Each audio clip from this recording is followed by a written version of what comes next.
was wearing what appeared to be a golfing sweater and a very old pair of jeans, slightly too big for him, and held up with a thick leather belt. "What'd you think?" he asked anxiously. "We're supposed to go incognito. Do I look like a muggle, Harry?" "Yeah," said Harry, smiling. "Very good." "Where are Bill and Charlie and Percy?" said George, phalange to stifle a huge yawn. "Well, they're operating, aren't they?" said Mrs. Weasley, the large pot over to the table and starting to ladle porridge into bowls, "so they can have a bit of a lie-in." Harry knew that operating meant disappearing from one place and reappearing almost instantly in another, but had never known any Hogwarts student to do it and understood that it was very difficult. "So they're still in bed?" said Fred grumpily, pulling his bowl of porridge toward him. "Why can't we apparate too?" "Because you're not of age and you haven't passed your test," snapped Mrs. Weasley. "And where have those girls got to?" She bustled out of the kitchen and they heard her climbing the stairs. "You have to pass a test to apparate?" Harry asked. "Oh yes," said Mr. Weasley, tucking the tickets safely into the back pocket of his jeans. "The Department of Magical Transportation had to fine a couple of people the other day for operating without a license. It's not easy apparition, and when it's not done properly, it can lead to nasty complications. This pair I'm talking about went and splinched themselves." Everyone around the table, except Harry, winced. Splinched," said Harry. "They left half of themselves behind," said Mr. Weasley, now spooning large amounts of treacle onto his porridge. "So of course they were stuck. Couldn't move either way. Had to wait for the accidental magic reversal squad to sort them out. Meant a fair old bit of paperwork, I can tell you, what with the muggles who spot-ted the body parts they'd left behind." Harry had a sudden vision of a pair of legs and an eyeball lying abandoned on the pavement of Privet Drive. "Were they okay?" he asked, startled. "Oh yes," said Mr. Weasley matter-of-factly. "But they got a heavy fine, and I don't think they'll be trying it again in a hurry. You don't mess around with apparition. There are plenty of adult wizards who don't bother with it. Prefer brooms, slower, but safer. But Bill and Charlie and Percy can all do it." "Charlie had to take the test twice," said Fred, grinning. "He failed the first time, operate 5 miles south of where he meant to, right on top of some poor old dear doing her shopping, remember?" "Yes, well, he passed the second time," said Mrs. Weasley, marching back into the kitchen amid hearty sniggers. "Percy only passed 2 weeks ago," said George. "He's been operating downstairs every morning since, just to prove he can." There were footsteps down the passageway, and Hermione and Ginny came into the kitchen, both looking pale and drowsy. "Why do we have to be up so early?" Ginny said, rubbing her eyes and sitting down at the table. "We've got a bit of a walk," said Mr. Weasley. "Walk," said Harry. "What? Are we walking to the World Cup?" No, that's miles away," said Mr. Weasley, smiling. "We only need to walk a short way. It's just that it's very difficult for a large number of wizards to congregate without attracting Muggle attention. We have to be very careful about how we travel at the best of times, and on a huge occasion like the Quidditch World Cup." "George," said Mrs. Weasley sharply, and they all jumped. "What?" said George, in an innocent tone that deceived nobody. "What is that in your pocket?" "Nothing. Don't you lie to me." Mrs. Weasley pointed her wand at George's pocket and said, "Accio." Several small, brightly colored objects zoomed out of George's pocket. He made a grab for them, but missed, and they sped right into Mrs. Weasley's outstretched hand. "We told you to destroy them," said Mrs. Weasley furiously, holding up what were unmistakably more Tun-Tung toffees. "We told you to get rid of the lot. Empty your pockets, go on, both of you." It was an unpleasant scene. The twins had evidently been trying to smuggle as many toffees out of the house as possible, and it was only by using her summoning charm that Mrs. Weasley managed to find them all. "Accio! Accio! Accio!" she shouted, and toffees zoomed from all sorts of unlikely places, including the lining of George's jacket and the turn-ups of Fred's jeans. "We spent 6 months developing those." Fred shouted at his mother as she threw the toffees away. "Oh, a fine way to spend 6 months," she shrieked. "No wonder you didn't get more OWLS." All in all, the atmosphere was not very friendly as they took their departure. Mrs. Weasley was still glowering as she kissed Mr. Weasley on the cheek, though not nearly as much as the twins, who had each hoisted their rucksacks onto their backs and walked out without a word to her. "Well, have a lovely time," said Mrs. Weasley. "And behave yourselves," she called after the twins' retreating backs, but they did not look back or answer. "I'll send Bill, Charlie, and Percy along around midday," Mrs. Weasley said to Mr. Weasley, as he, Harry, Ron, Hermione, and Ginny set off across the dark yard after Fred and George. It was chilly and the moon was still out. Only a dull, greenish tinge along the horizon to their right showed that daybreak was drawing closer. Harry, having been thinking about thousands of wizards speeding toward the Quidditch World Cup, sped up to walk with Mr. Weasley. "So how does everyone get there without all the muggles not ing?" he asked. "It's been a massive organizational problem," sighed Mr. Weasley. "The trouble is, about 100,000 wizards turn up at the World Cup, and of course, we just haven't got a magical site big enough to accommodate them all. There are places Mugglies can't penetrate, but imagine trying to pack 100,000 wizards in a Diagon Alley or Platform 9 3/4. So we had to find a nice, deserted moor and set up as many anti-Muggle precautions as possible. The whole ministry's been working on it for months. First, of course, we have to stagger the arrivals. People with cheaper tickets have to arrive 2 weeks beforehand. A limited number use Muggle transport, but we can't have too many clogging up their buses and trains. Remember, wizards are coming from all over the world. Some apparate, of course, but we have to set up safe points for them to appear well away from Muggles. I believe there's a handy with they're using as the apparition point. For those who don't want to apparate or can't, we use portkeys. They're objects that are used to transport wizards from one spot to another at a prearranged time. You could do large groups at a time if you need to. There have been 200 portkeys placed at strategic points around Britain, and the nearest one to us is up at the top of Stowshed Hill, so that's where we're headed. Mr. Weasley pointed ahead of them, where a large black mass rose beyond the village of Ottery, St. Catchpole. "What sort of objects are portkeys?" said Harry curiously. "Well, they can be anything," said Mr. Weasley. "Unobtrusive things, obviously, so Muggles don't go picking them up and play ing with them. Stuff they'll just think is litter." They trudged down the dark, dank lane toward the village, the silence broken only by their footsteps. The sky lightened very slowly as they made their way through the village, its inky blackness diluting to deepest blue. Harry's hands and feet were freezing. Mr. Weasley kept checking his watch. They didn't have breath to spare for talking as they began to climb Stowshed Hill, stumbling occasionally in hidden rabbit holes, slipping on thick black tuffets of grass. Each breath Harry took was sharp in his chest, and his legs were starting to seize up when, at last, his feet found level ground. "Phew," panted Mr. Weasley, taking off his glasses and wiping them on his sweater. "Well, we've made good time. We've got 10 minutes. Hermione came over the crest of the hill last, clutching a stitch in her side. "Now we just need the portkey," said Mr. Weasley, replacing his glasses and squinting around at the ground. "It won't be big. Come on." They spread out, searching. They had only been at it for a couple of minutes, however, when a shout rent the still air. "Over here, Arthur! Over here, son, we've got it." 2 tall figures were silhouetted against the starry sky on the other side of the hilltop. "Amos," said Mr. Weasley, smiling as he strode over to the man who had shouted. The rest of them followed. Mr. Weasley was shaking hands with a ruddy-faced wizard with a scrubby brown beard, who was holding a moldy-looking old boot in his other hand.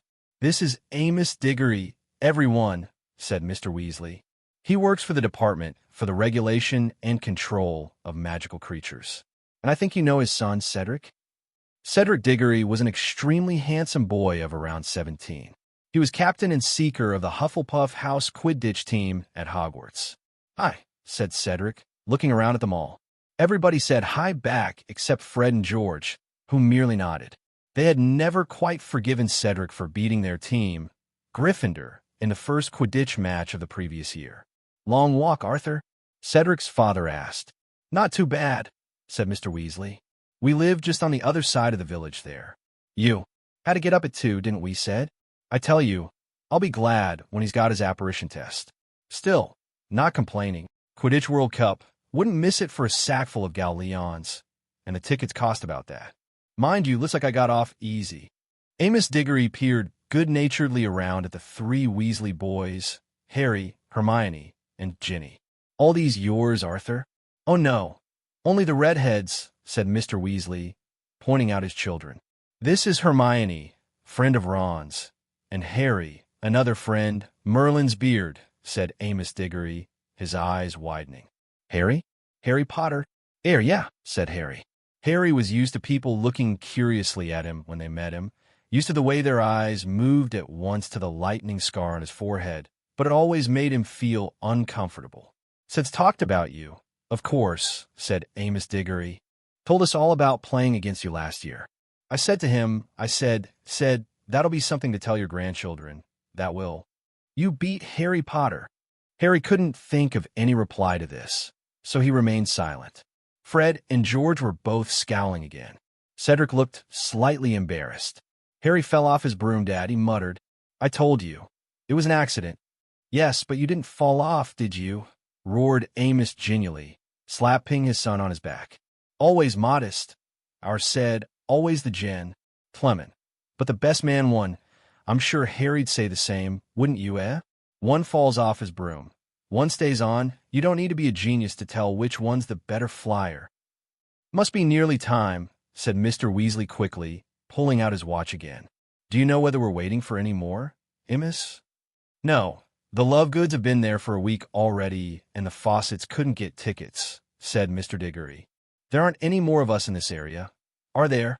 Not that I know of, said Mr. Weasley. Yes, it's a minute off. We'd better get ready.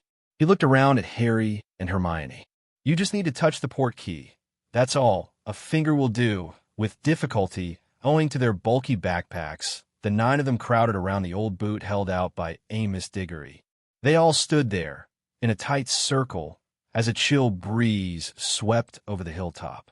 Nobody spoke. It suddenly occurred to Harry how odd this would look if a muggle were to walk up here now.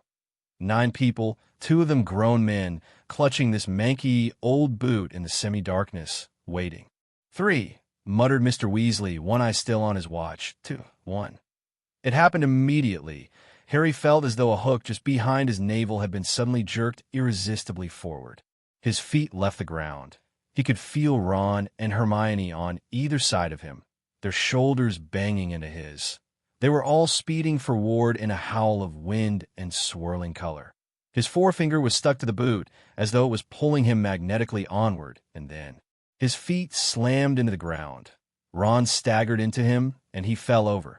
The portkey hit the ground near his head with a heavy thud. Harry looked up. Mr. Weasley, Mr. Diggory, and Cedric were still standing, though looking very windswept. Everybody else was on the ground. 5:07 from Stoatshed Hill, said a voice. Harry disentangled himself from Ron and got to his feet. They had arrived on what appeared to be a deserted stretch of misty moor. In front of them was a pair of tired and grumpy-looking wizards, one of whom was holding a large gold watch, the other a thick roll of parchment and a quill. Both were dressed as muggles, though very inexpertly. The man with the watch wore a tweed suit with thigh-length galoshes. His colleague, a kilt and a poncho. "Morning, Basil," said Mr. Weasley, picking up the boot and handing it to the kilted wizard, who threw it into a large box of used port keys beside him. Harry could see an old newspaper, an empty drinks can, and a punctured football. "Hello there, Arthur," said Basil wearily. "Not on duty yet. It's all right for some. We've been here all night. You'd better get out of the way. We got a big party coming in from the Black Forest at 5:15. Hang on, I'll find your campsite." Weasley. He consulted his parchment list. About a quarter of a mile's walk over there. First field you come to. Site manager's called Mr. Roberts. Diggory, second field. Ask for Mr. Payne. "Thanks, Basil," said Mr. Weasley, and he beckoned everyone to follow him. They set off across the deserted moor, unable to make out much through the mist. After about 20 minutes, a small stone cottage next to a gate swam into view. Beyond it, Harry could just make out the ghostly shapes of hundreds and hundreds of tents, rising up the gentle slope of a large field toward a dark wood on the horizon. They said goodbye to the Diggorys and approached the cottage door. A man was standing in the doorway, looking out at the tents. Harry knew at a glance that this was the only real muggle for several acres. When he heard their footsteps, he turned his head to look at them. "Morning," said Mr. Weasley brightly. "Morning," said the muggle. "Would you be Mr. Roberts?" I would," said Mr. Roberts. "And who are you?" "Weasley, 2 tents, booked a couple of days ago." Said Mr. Roberts, consulting a list tacked to the door. "You've got a space up by the wood there. Just the one night." "That's it," said Mr. Weasley. "You'll be paying now, then?" said Mr. Roberts. Right, certainly," said Mr. Weasley. He retreated a short distance from the cottage and beckoned Harry toward him. "Help me, Harry," he muttered, pulling a roll of muggle money from his pocket and starting to peel the notes apart. "This one's a 10? Yes, I see the little number on it now. So this is a 5. A 20. Harry corrected him in an undertone, uncomfortably aware of Mr. Roberts trying to catch every word. Yes, so foreign," repeated Mr. Weasley, puzzled. "You're not the first one who's had trouble with money," said Mr. Roberts, scrutinizing Mr. Weasley closely. "I had 2 try and pay me with great gold coins the size of hubcaps 10 minutes ago." "Did you really?" said Mr. Weasley nervously. Mr. Roberts rummaged around in a tin for some change. "Never been this crowded," he said suddenly, looking out over the misty field again. "Hundreds of pre-bookings. People usually just turn up." "Is that right?" said Mr. Weasley, his hand held out for his change, but Mr. Roberts didn't give it to him. He said thoughtfully. "People from all over. Loads of foreigners. And not just foreigners. Weirdos, you know. There's a bloke walking round in a kilt and a poncho." "Shouldn't he?" said Mr. Weasley anxiously. "It's like some sort of, I don't know, like some sort of rally," said Mr. Roberts. "They all seem to know each other. Like a big party." At that moment, a wizard in +4s appeared out of thin air next to Mr. Roberts's front door. "Obliviate," he said sharply, pointing his wand at Mr. Roberts. Instantly, Mr. Roberts's eyes slid out of focus, his brows unknitted, and a look of dreamy unconcern fell over his face. Harry recognized the symptoms of one who had just had his Immiamori modified. "A map of the campsite for you," Mr. Roberts said placidly to Mr. Weasley. "And your change." "Thanks very much," said Mr. Weasley. The wizard in +4s accompanied them toward the gate to the campsite. He looked exhausted. His chin was blue with stubble, and there were deep purple shadows under his eyes. Once out of earshot of Mr. Roberts, he muttered to Mr. Weasley, "Been having a lot of trouble with him. Needs a memory charm 10 times a day to keep him happy. And Ludo Bagman's not helping. Trotting around talking about bludgers and quaffles at the top of his voice, not a worry about anti-muggle security. Blimey, I'll be glad when this is over. See you later, Arthur." He disapparated. "I thought Mr. Bagman was head of magical games and sports," said Ginny, looking surprised. "He should know better than to talk about bludgers near muggles, shouldn't he?" "He should," said Mr. Weasley, smiling and leading them through the gates into the campsite. "But Ludo's always been a bit, well, lax about security. You couldn't wish for a more enthusiastic head of the sports department, though. He played Quidditch for England himself, you know. And he was the best beater the Vimborn Wasps ever had." They trudged up the misty field between long rows of tents. Most looked almost ordinary. Their owners had clearly tried to make them as muggle-like as possible, but had slipped up by adding chimneys or bell pulls or weather vanes. However, here and there was a tent so obviously magical that Harry could hardly be surprised that Mr. Roberts was getting suspicious. Halfway up the field stood an extravagant confection of striped silk like a miniature palace, with several live peacocks tethered at the entrance. A little farther on they passed a tent that had 3 floors and several turrets. And a short way beyond that was a tent that had a front garden attached, complete with bird bath, sundial, and fountain. "Always the same," said Mr. Weasley, smiling. "We can't resist showing off when we get together. Here we are, look, this is us." They had reached the very edge of the wood at the top of the field, and here was an empty space, with a small sign hammered into the ground that read Weasley. "Couldn't have a better spot," said Mr. Weasley happily. "The field is just on the other side of the wood there. We're as close as we could be." He hoisted his backpack from his shoulders. Right, he said excitedly. No magic allowed. Strictly speaking, not when we're out in these numbers on Muggle land. We'll be putting these tents up by hand. Shouldn't be too difficult. Muggles do it all the time. Here, Harry, where do you reckon we should start? Harry had never been camping in his life. The Dursleys had never taken him on any kind of holiday, preferring to leave him with Mrs. Figg, an old neighbor. However, he and Hermione worked out where most of the poles and pegs should go, and though Mr. Weasley was more of a hindrance than a help, because he got thoroughly overexcited when it came to using the mallet, they finally managed to erect a pair of shabby two-man tents. All of them stood back to admire their handiwork. Nobody looking at these tents would guess they belonged to wizards, Harry thought, but the trouble was that once Bill, Charlie, and Percy arrived, they would be a party of 10. Hermione seemed to have spotted this problem too. She gave Harry a quizzical look as Mr. Weasley dropped to his hands and knees and entered the first tent. We'll be a bit cramped, he called, but I think we'll all squeeze in. Come and have a look. Harry bent down, ducked under the tent flap, and felt his jaw drop. He had walked into what looked like an old-fashioned, three-room flat, complete with bathroom and kitchen. Oddly enough, it was furnished in exactly the same sort of style as Mrs. Figg's house. There were crocheted covers on the mismatched chairs and a strong smell of cats. Well, it's not for long, said Mr. Weasley, mopping his bald patch with a handkerchief and peering in at the 4 bunk beds that stood in the bedroom. I borrowed this from Perkins at the Office. Doesn't camp much anymore. Poor fellow, he's got lumbago.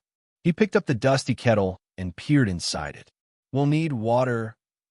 There's a tap marked on this map the Muggle gave us, said Ron, who had followed Harry inside the tent and seemed completely unimpressed by its extraordinary inner proportions. It's on the other side of the field. Well, why don't you, Harry and Hermione, go and get us some water then? Mr. Weasley handed over the kettle and a couple of saucepans. And the rest of us will get some wood for a fire. But we've got an oven, said Ron. Why can't we just— Ron, anti-Muggle security, said Mr. Weasley, his face shining with anticipation. When real Muggles camp, they cook on fires outdoors. I've seen them at it.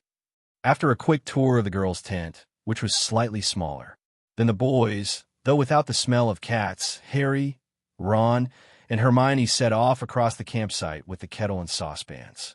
Now, with the sun newly risen and the mist lifting, they could see the city of tents that stretched in every direction. They made their way slowly through the rows, staring eagerly around. It was only just dawning on Harry how many witches and wizards there must be in the world. He had never really thought much about those in other countries. Their fellow campers were starting to wake up. First to stir were the families with small children. Harry had never seen witches and wizards this young before. A tiny boy no older than 2 was crouched outside a large pyramid-shaped tent, holding a wand and poking happily at a slug in the grass, which was swelling slowly to the size of a salami. As they drew level with him, his mother came hurrying out of the tent. How many times, Kevin? You don't touch Daddy's wand, yuck. She had trodden on the giant slug, which burst. Her scolding carried after them on the still air, mingling with the little boy's yells. You bust slug! You bust slug! A short way farther on, they saw 2 little witches, barely older than Kevin, who were riding toy broomsticks that rose only high enough for the girls' toes to skim the dewy grass. A ministry wizard had already spotted them. As he hurried past Harry, Ron, and Hermione, he muttered distractedly, in broad daylight. Parents having a lie-in, I suppose. Here and there adult wizards and witches were emerging from their tents and starting to cook breakfast. Some, with furtive looks around them, conjured fires with their wands. Others were striking matches with dubious looks on their faces, as though sure this couldn't work.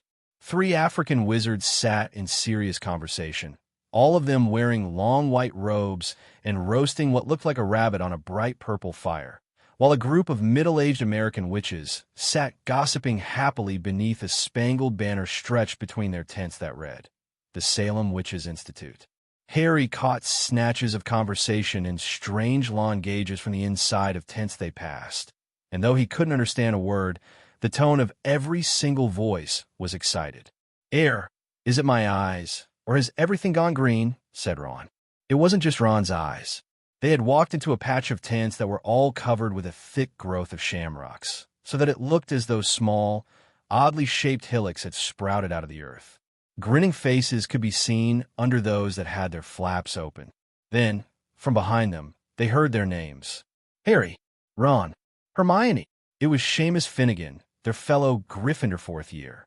He was sitting in front of his own shamrock-covered tent, with a sandy-haired woman who had to be his mother, and his best friend, Dean Thomas, also of Gryffindor. Like the decorations, said Seamus, grinning. The ministry's not too happy. Ah, why shouldn't we show our colors? Said Mrs. Finnegan. You should see what the Bulgarians have got dangling all over. They're tents. You'll be supporting Ireland, of course, she added, eyeing Harry, Ron, and Hermione beadily. When they had assured her that they were indeed supporting Ireland, they set off again, though, as Ron said, like we'd say anything else surrounded by that lot. I wonder what the Bulgarians have got dangling all over their tents, said Hermione. Let's go and have a look, said Harry, pointing to a large patch of tents upheld, with a Bulgarian flag, white, green, and red, was fluttering in the breeze. The tents here had not been bedecked with plant life, but each and every one of them had the same poster attached to it, a poster of a very surly face with heavy black eyebrows. The picture was, of course, moving, but all it did was blink and scowl. Crumb, said Ron quietly. What? Said Hermione. Crumb, said Ron. Victor Crumb, the Bulgarian seeker. He looks really grumpy, said Hermione, looking around at the many crumbs blinking and scowling at them. Really grumpy? Ron raised his eyes to the heavens. Who cares what he looks like? He's unbelievable. He's really young, too. Only just 18 or something. He's a genius. You wait until tonight, you'll see. There was already a small queue for the tap in the corner of the field. Harry, Ron, and Hermione joined it, right behind a pair of men who were having a heated argument. One of them was a very old wizard who was wearing a long, flowery nightgown. The other was clearly a ministry wizard. He was holding out a pair of pinstriped trousers and almost crying with exasperation. Just put them on. Archie, there's a good chap. You can't walk around like that. The muggle at the gate's already getting suspicious. I bought this in a muggle shop, said the old wizard stubbornly. Muggles wear them. Muggle women wear them. Archie, not the men. They wear these, said the ministry wizard, and he brandished the pinstriped trousers. I'm not putting them on, said old Archie in indignation. I like a healthy breeze round my privates, thanks. Hermione was overcome with such a strong fit of the giggles at this point that she had to duck out of the queue and only returned when Archie had collected his water and moved away. Walking more slowly now, because of the weight of the water, they made their way back through the campsite. Here and there, they saw more familiar faces, other Hogwarts students with their families. Oliver Wood, the old captain of Harry's house Quidditch team, who had just left Hogwarts, dragged Harry over to his parents' tent to introduce him and told him excitedly that he had just been signed to the Puddlemere United Reserve Team. Next, they were hailed by Ernie Macmillan, a Hufflepuff fourth year, and a little farther on they saw Cho Chong, a very pretty girl who played Seeker on a Ravenclaw team. She waved and smiled at Harry, who slopped quite a lot of water down his front as he waved back. More to stop Ron from smirking than anything, Harry hurriedly pointed out a large group of teenagers whom he had never seen before. Who do you reckon they are? He said. They don't go to Hogwarts, do they? Expect they go to some foreign school, said Ron. I know there are others. Never met anyone who went to one, though. Bill had a pen friend at a school in Brazil. This was years and years ago, and he wanted to go on an exchange trip, but Mom and Dad couldn't afford it. His pen friend got all offended when he said he wasn't going and sent him a cursed hat. It made his ears shrivel up.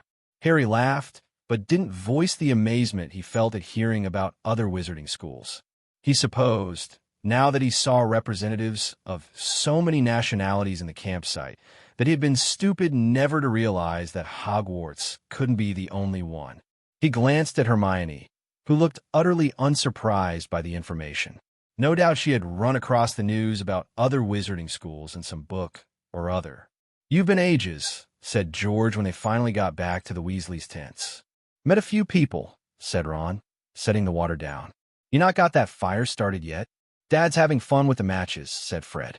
Mr. Weasley was having no success at all in lighting the fire, but it wasn't for lack of trying. Splintered matches littered the ground around him, but he looked as though he was having the time of his life. "Oops," he said as he managed to light a match and promptly dropped it in surprise. "Come here, Mr. Weasley," said Hermione kindly, taking the box from him and showing him how to do it properly. At last they got the fire lit, though it was at least another hour before it was hot enough to cook anything. There was plenty to watch while they waited, however. Their tent seemed to be pitched right alongside a kind of thoroughfare to the field, and Ministry members kept hurrying up and down it, greeting Mr. Weasley so ardilely as they passed. Mr. Weasley kept up a running commentary, mainly for Harry's and Hermione's benefit. His own children knew too much about the Ministry to be greatly interested. That was Cuthbert Mockridge, head of the Goblin Liaison Office. "Here comes Gilbert Wimple. He's with the Committee on Experimental Charms. He's had those horns for a while now." "Hello, Arnie." "Arnold Peasgood. He's an Obliviator, member of the Accidental Magic Reversal Squad, you know. And that's Bode and Croaker. They're unspeakables." "They're what?" "From a Department of Mysteries, top secret. No idea what they get up to." At last, the fire was ready, and they had just started cooking eggs and sausages when Bill, Charlie, and Percy came strolling out of the woods toward them. "Just up a rod, Dad," said Percy loudly. Excellent lunch." They were halfway through their plates of eggs and sausages when Mr. Weasley jumped to his feet, waving and grinning at a man who was striding toward them. "Ah," he said, "the man of the moment. Ludo." Ludo Bagman was easily the most noticeable person Harry had seen so far, even including old Archie in his flowered nightdress. He was wearing long Quidditch robes in thick horizontal stripes of bright yellow and black. An enormous picture of a wasp was splashed across his chest. He had the look of a powerfully built man gone slightly to seed. The robes were stretched tightly across a large belly he surely had not had in the days when he had played Quidditch for England. His nose was squashed, probably broken by a stray bludger, Harry thought, but his round blue eyes, short blonde hair, and rosy complexion made him look like a very overgrown schoolboy. "Ahoy there," Bagman called happily. He was walking as though he had springs attached to the balls of his feet and was plainly in a state of wild excitement. "Arthur, old man," he puffed as he reached the campfire. "What a day, eh? What a day. Could we have asked for more perfect weather? A cloudless night coming, and hardly a hiccup in the arrangements. Not much for me to do." Behind him, a group of haggard-looking Ministry wizards rushed past, pointing at the distant evidence of some sort of a magical fire that was sending violet sparks 20 feet into the air. Percy hurried forward with his hand outstretched. His disapproval of the way Ludo Bagman ran his department did not prevent him from wanting to make a good impression. "Ah, yes," said Mr. Weasley, grinning. "This is my son, Percy. He just started at the Ministry. And this is Fred. No, George, sorry, that's Fred, Bill, Charlie, Ron, my daughter, Ginny, and Ron's friends, Hermione Granger and Harry Potter." Bagman did the smallest of double takes when he heard Harry's name, and his eyes performed the familiar flick upward to the scar on Harry's forehead. "Everyone," Mr. Weasley continued, "this is Ludo Bagman. You know who he is. It's thanks to him we've got such good tickets." Bagman beamed and waved his hand as if to say it had been nothing. "Fancy a flutter on a match. Arthur," he said eagerly, jingling what seemed to be a large amount of gold in the pockets of his yellow and black robes. "I've already got Roddy Pontner betting me Bulgaria will score first. I offered him nice odds, considering Ireland's front three are the strongest I've seen in years. And little Agatha Timms has put up half shares in her eel farm on a week-long match." "Oh, go on then," said Mr. Weasley. "Let's see. A galleon on Ireland to win? A galleon?" Ludo Bagman looked slightly disappointed, but recovered himself. Very well, very well. Any other takers?" "They're a bit young to be gambling," said Mr. Weasley. "Molly wouldn't like. We'll bet 37 galleons, 15 sickles, 3 nuts," said Fred as he and George quickly pooled all their money. "That Ireland wins, but Victor Crumb gets the snitch. Oh, and we'll throw in a fake wand." "You don't want to go showing Mr. Bagman rubbish like that," Percy hissed, but Bagman didn't seem to think the wand was rubbish at all. On the contrary, his boyish face shone with excitement as he took it from Fred, and when the wand gave a loud squawk and turned into a rubber chicken, Bagman roared with laughter. "Excellent. I haven't seen one that convincing in years." I'd pay 5 galleons for that. Percy froze in an attitude of stunned disapproval. Boys, said Mr. Weasley under his breath, I don't want you betting. That's all your savings. Your mother, don't be a spoil sport, Arthur, boomed Ludo Bagman, rattling his pockets excitedly. They're old enough to know what they want. You reckon Ireland will win, but Crumb will get the snitch? Not a chance, boys, not a chance. I'll give you excellent odds on. That one. We'll add 5 galleons for the funny wand, then, shall we? Mr. Weasley looked on helplessly as Ludo Bagman whipped out a notebook and quill and began jotting down the twins' names. Cheers, said George, taking the slip of parchment Bagman handed him and tucking it away carefully. Bagman turned most cheerfully back to Mr. Weasley. Couldn't do me a brew, I suppose? I'm keeping an eye out for Barty Crouch. My Bulgarian opposite number's making difficult ties, and I can't understand a word he's saying. Barty'll be able to sort it out. He speaks about 150 languages. Mr. Crouch, said Percy, suddenly abandoning his look of poker-stiff disapproval and positively writhing with excitement. He speaks over 200, Mermish and gobbledygook and troll. Anyone can speak troll, said Fred dismissively. All you have to do is point and grunt. Percy threw Fred an extremely nasty look and stoked the fire vigorously to bring the kettle back to the boil. Any news of Bertha Jorkins yet, Ludo? Mr. Weasley asked as Bagman settled himself down on the grass beside them all. Not a dicky bird, said Bagman comfortably, but she'll turn up. Poor old Bertha. Memory like a leaky cauldron and no sense of direction. Lost, you take my word for it. She'll wander back into the office sometime in October, thinking it's still July. You don't think it might be time to send someone to look for her? Mr. Weasley suggested tentatively as Percy handed Bagman his tea. Barty Crouch keeps saying that, said Bagman, his round eyes widening innocently, but we really can't spare anyone at the moment. Oh, talk of the devil. Barty, a wizard had just operated at their fireside, and he could not have made more of a contrast with Ludo Bagman, sprawled on the grass in his old wasp robes. Barty Crouch was a stiff, upright, elderly man, dressed in an impeccably crisp suit and tie. The parting in his short gray hair was almost unnaturally straight, and his arrow, toothbrush mustache looked as though he trimmed it using a slide rule. His shoes were very highly polished. Harry could see at once why Percy idolized him. Percy was a great believer in rigidly following rules, and Mr. Crouch had complied with the rule about Muggle dressing so thoroughly that he could have passed for a bank manager. Harry doubted even Uncle Vernon would have spotted him for what he really was. Pull up a bit of grass, Barty, said Ludo brightly, patting the ground beside him. No thank you, Ludo, said Crouch, and there was a bite of impatience in his voice. I've been looking for you everywhere. The Bulgarians are insisting we add another 12 seats to the top box. Oh, is that what they're after? Said Bagman. I thought the chap was asking to borrow a pair of tweezers. Bit of a strong accent. Mr. Crouch, said Percy breathlessly, sunk into a kind of half-bow that made him look like a hunchback. Would you like a cup of tea? Oh, said Mr. Crouch, looking over at Percy in mild surprise. Yes, thank you, Weatherby.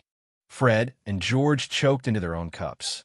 Percy, very pink around the ears, busied himself with the kettle. But I've been wanting a word with you, too, Arthur, said Mr. Crouch, his sharp eyes falling upon Mr. Weasley. Ollie Bashir's on the warpath. He wants a word with you about your embargo on flying carpets. Mr. Weasley heaved a deep sigh. I sent him an owl about that just last week. If I've told him once, I've told him 100 times. Carpets are defined as a Muggle artifact by the Registry of Proscribed Charmable Objects. But will he listen? I doubt it, said Mr. Crouch, accepting a cup from Percy. He's desperate to export here. Well, they'll never replace brooms in Britain, will they? Said Bagman. Ollie thinks there's a niche in the market for a family vehicle, said Mr. Crouch. I remember my grandfather had an Axminster that could seat 12, but that was before carpets were banned, of course. He spoke as though he wanted to leave nobody in any doubt that all his ancestors had abided strictly by the law. So, been keeping busy, Barty, said Bagman breezily. Fairly, said Mr. Crouch dryly. Organizing port keys across 5 continents is no mean feat, Ludo. I expect you'll both be glad when this is over, said Mr. Weasley. Ludo Bagman looked shocked. Glad. Don't know when I've had more fun. Still, it's not as. Though we haven't got anything to look forward to, Barty? Plenty left to organize, Mr. Crouch raised his eyebrows at Bagman. We agreed not to make the announcement until all the details— Oh, details, said Bagman, waving the word away like a cloud of midges. They've signed, haven't they? They've agreed, haven't they? I bet you anything these kids'll know soon enough anyway. I mean, it's happening at Hogwarts. Ludo, we need to meet the Bulgarians, you know, said Mr. Crouch sharply, cutting Bagman's remarks short. Thank you for the tea, Weatherby. He pushed his undrunk tea back at Percy and waited for Ludo to rise. Bagman struggled to his feet, swigging down the last of his tea, the gold in his pockets chinking merrily. See you all later, he said. You'll be up in the top box with me. I'm commentating. He waved. Barty Crouch nodded curtly, and both of them disapparated. What's happening at Hogwarts, Dad? Said Fred at once. What were they talking about? You'll find out soon enough, said Mr. Weasley, smiling. It's classified information until such time as the Ministry decides to release it, said Percy stiffly. Mr. Crouch was quite right not to disclose it. Oh, shut up, Weatherby, said Fred. A sense of excitement rose like a palpable cloud over the campsite as the afternoon wore on. By dusk, the still summer air itself seemed to be quivering with anticipation, and as darkness spread like a curtain over the thousands of waiting wizards, the last vestiges of pretense disappeared. The Ministry seemed to have bowed to the inevitable and stopped fighting the signs of blatant magic now breaking out everywhere.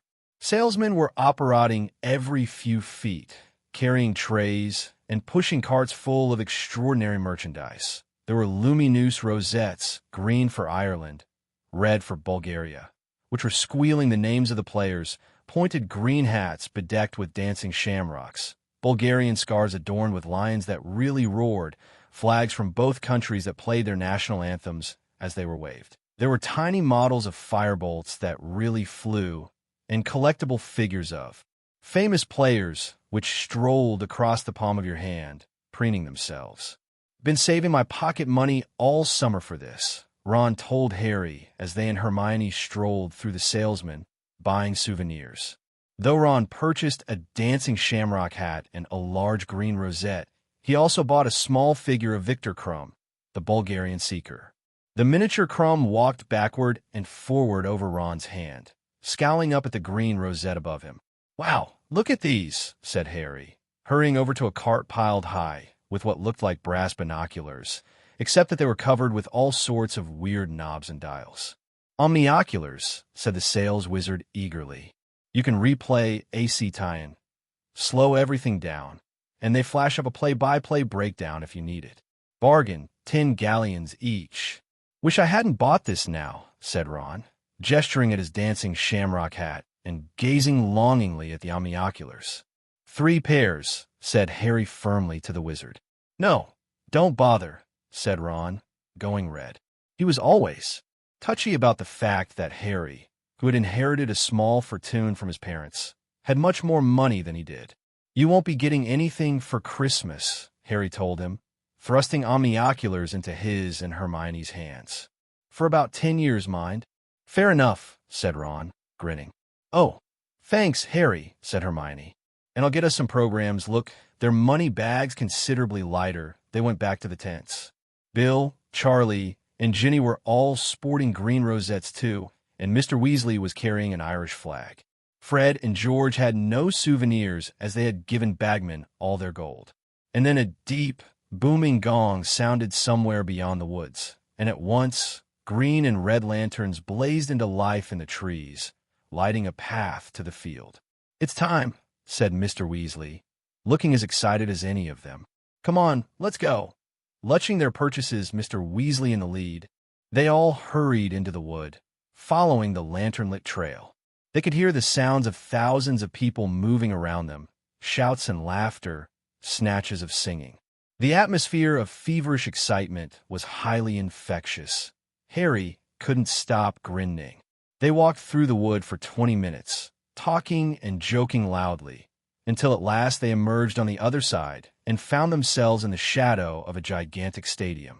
Though Harry could see only a fraction of the immense gold walls surrounding the field, he could tell that 10 cathedrals would fit comfortably inside it. "Seats 100,000, said Mr. Weasley, spotting the awestruck look on Harry's face. "Ministry task force of 500 have been working on it all year. Muggle-repelling charms on every inch of it. Every time Muggles have got anywhere near here all year, they've suddenly remembered urgent appointments and had to dash away again. Bless them," he added fondly, leading you the way toward the nearest entrance, which was already surrounded by a swarm of shouting witches and wizards. "Prime seats," said the Ministry witch at the entrance when she checked their tickets. "Top box. Straight upstairs, Arthur, and as high as you can go." The stairs into the stadium were carpeted in rich purple. They clambered upward with the rest of the crowd, which slowly filtered away through doors into the stands to their left and right. Mr. Weasley's party kept climbing, and at last they reached the top of the staircase and found themselves in a small box, set at the highest point of the stadium and situated exactly halfway between the golden goalposts. About 20 purple and gilt chairs stood in 2 rows here, and Harry, filing into the front seats with the Weasleys, looked down upon a scene the likes of which he could never have imagined. 100,000 witches and wizards were taking their places in the seats, which rose in levels around the long, oval field. Everything was suffused with a mysterious golden light, which seemed to come from the stadium itself. The field looked smooth as velvet from their lofty position. At either end of the field stood 3 gold hoops, 50 feet high. Right opposite them, almost at Harry's eye level, was a gigantic blackboard. Gold writing kept dashing across it, as though an invisible giant's hand were scrawling upon the blackboard and then wiping it off again. Watching it, Harry saw that it was flashing advertisements across the field. Hashtag the Blue Bottle, a broom for all the family, safe, reliable, and with built-in anti-burglar buzzer. Mrs. Hashtag Scour's all-purpose magical mess remover. No pain, no stain. Gladrag's Wizardwear, London, Paris, Hogsmeade. Harry tore his eyes away from the sign and looked over his shoulder to see who else was sharing the box with them. So far it was empty, except for a tiny creature sitting in the second from last seat at the end of the row behind them. The creature, whose legs were so short they stuck out in front of it on the chair, was wearing a tea towel draped like a toga, and it had its face hidden in its hands. Yet those long, bat-like ears were oddly familiar. "Dobby," said Harry incredulously. The tiny creature looked up and stretched its fingers, revealing enormous brown eyes and a nose the exact size and shape of a large tomato. It wasn't Dobby. It was, however, unmistakably a house elf, as Harry's friend Dobby had been. Harry had set Dobby free from his old owners, the Malfoy family. "Did Sir just call me Dobby?" squeaked the elf curiously from between its fingers. Its voice was higher even than Dobby's had been, a teeny, quivering squeak of a voice, and Harry suspected, though it was very hard to tell with a house elf, that this one might just be female. Ron and Hermione spun around in their seats to look. Though they had heard a lot about Dobby from Harry, they had never actually met him. Even Mr. Weasley looked around in interest. "Sorry," Harry told the elf. "I just thought you were someone I knew." "But I knows Dobby too, sir," squeaked the elf. She was shielding her face, as though blinded by light, though the top box was not brightly lit. "My name is Winky, sir. And you, sir?" Her dark brown eyes widened to the size of side plates as they rested upon Harry's scar. "You is surely Harry Potter." "Yeah, I am," said Harry. "But Dobby talks of you all the time, sir," she said, lowering her hands very slightly and looking awestruck. "How is he?" said Harry. "How's freedom suiting him?" "Ah, sir," said Winky, shaking her head. "Ah, sir, meaning no disrespect, sir, but I's not sure you did Dobby a favor, sir, when you was setting him free." "Why?" said Harry, taken aback. "What's wrong with him?" "Freedom is going to Dobby's head, sir," said Winky sadly. "Ideas above his station, sir. Can't get another position, sir." "Why not?" said Harry. Winky lowered her voice by a half-octave and whispered, "He is wanting paying for his work, sir." "Paying?" said Harry blankly. "Well, why shouldn't he be paid?" Winky looked quite horrified at the idea and closed her fingers slightly, so that her face was half hidden again. "House elves is not paid, sir," she said in a muffled squeak. "No, no, no. I says to Dobby, I says, go find yourself a nice family and settle down, Dobby. He is getting up to all sorts of high jinks, sir. What is unbecoming to a house elf? You goes racketing around like this, Dobby," I says, "and next thing I hear you's up in front of the Department for the Regulation and Control of Magical Creatures, like some common goblin." "Well, it's about time he had a bit of fun," said Harry. "House elves is not supposed to have fun," Harry Potter said. Winky firmly from behind her hands. "House elves does what they is told. I is not liking heights at all, Harry Potter." She glanced toward the edge of the box and gulped. "But my master sends me to the top box and I come, sir." "Why's he sent you up here? If he knows you don't like heights," said Harry, frowning. Master wants me to save him a seat, Harry Potter." "He is very busy," said Winky, tilting her head toward the empty space beside her. Winky is wishing she is back in Master's tent, Harry Potter, but Winky does what she is told. Winky is a good house elf. She gave the edge of the box another frightened look and hid her eyes completely again. Harry turned back to the others. "So that's a house elf?" Ron muttered. "Weird things, aren't they?" "Dobby was weirder," said Harry fervently. Ron pulled out his omnioculars and started testing them, star-ing down into the crowd on the other side of the stadium. "Wild," he said, twiddling the replay knob on the side. "I can make that old bloke down there pick his nose again. And again. And again." Hermione, meanwhile, was skimming eagerly through her velvet-covered tassel program. "A display from the team mascots will precede the match," she read aloud. "Oh, that's always worth watching," said Mr. Weasley. "National teams bring creatures from their native land, to put on a bit of a show." The box filled gradually around them over the next half hour. Mr. Weasley kept shaking hands with people who were obviously very important wizards. Percy jumped to his feet so often that he looked as though he were trying to sit on a hedgehog. When Sir Cornelius Fudge, the Minister of Magic himself, arrived, Percy bowed so low that his glasses fell off and shattered. Highly embarrassed, he repaired them with his wand and thereafter remained in his seat, throwing jealous looks at Harry, whom Cornelius Fudge had greeted like an old friend. They had met before, and Fudge shook Harry's hand in a fatherly fashion, asked how he was, and introduced him to the wizards on either side of him. "Harry Potter, he told the Bulgarian minister loudly, who was wearing splendid robes of black velvet trimmed with gold and didn't seem to understand a word of English. "Harry Potter. Oh, come on now, you know who he is. The boy who survived, you know who. You do know who he is." The Bulgarian wizard suddenly spotted Harry's scar and started gabbling loudly and excitedly, pointing at it. "Knew we'd get there in the end," said Fudge wearily to Harry. "I'm no great shakes at languages. I need Barty Crouch for this sort of thing. Ah, I see his house elves saving him a seat. Good job, too. These Bulgarian blighters have been trying to cadge all the best places. Ah, and here's Lucius." Harry, Ron, and Hermione turned quickly, edging along the second row to 3 still empty seats. Right behind Mr. Weasley were none other than Dobby, the house elf's former owners, Lucius Malfoy, his son, Draco, and a woman Harry supposed must be Draco's mother. Harry and Draco Malfoy had been enemies ever since their very first journey to Hogwarts. A pale boy with a pointed face and white blonde hair, Draco greatly resembled his father. His mother was blonde too, tall and slim. She would have been nice-looking if she hadn't been wearing a look that suggested there was a nasty smell under her nose. "Ah, Fudge," said Mr. Malfoy, holding out his hand as he reached the Minister of Magic. "How are you? I don't think you've met my wife, Narcissa, or our son, Draco." How do you do?" said Fudge, smiling and bowing to Mrs. Malfoy. "And allow me to introduce you to Mr. Obolonsk. Well, he's the Bulgarian Minister of Magic, and he can't understand a word I'm saying anyway, so never mind. And let's see who else. You know Arthur Weasley, I dare say." It was a tense moment. Mr. Weasley and Mr. Malfoy looked at each other, and Harry vividly recalled the last time they had come face to face. It had been in Flourish and Blott's bookshop, and they had had a fight.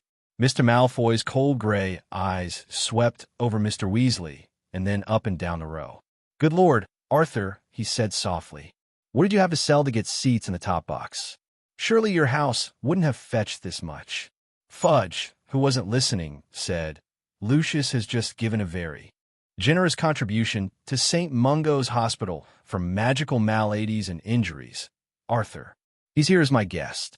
How nice, said Mr. Weasley, with a very strained smile. Mr. Malfoy's eyes had returned to Hermione, who went slightly pink but stared determinedly back at him. Harry knew exactly what was making Mr. Malfoy's lip curl like that. The Malfoys prided themselves on being purebloods. In other words, they considered anyone of Muggle descent, like Hermione, second class. However, under the gaze of the Minister of Magic, Mr. Malfoy didn't dare say anything. He nodded sneeringly to Mr. Weasley and continued down the line to his seats. Draco shot Harry, Ron, and Hermione one contemptuous look, then settled himself between his mother and father.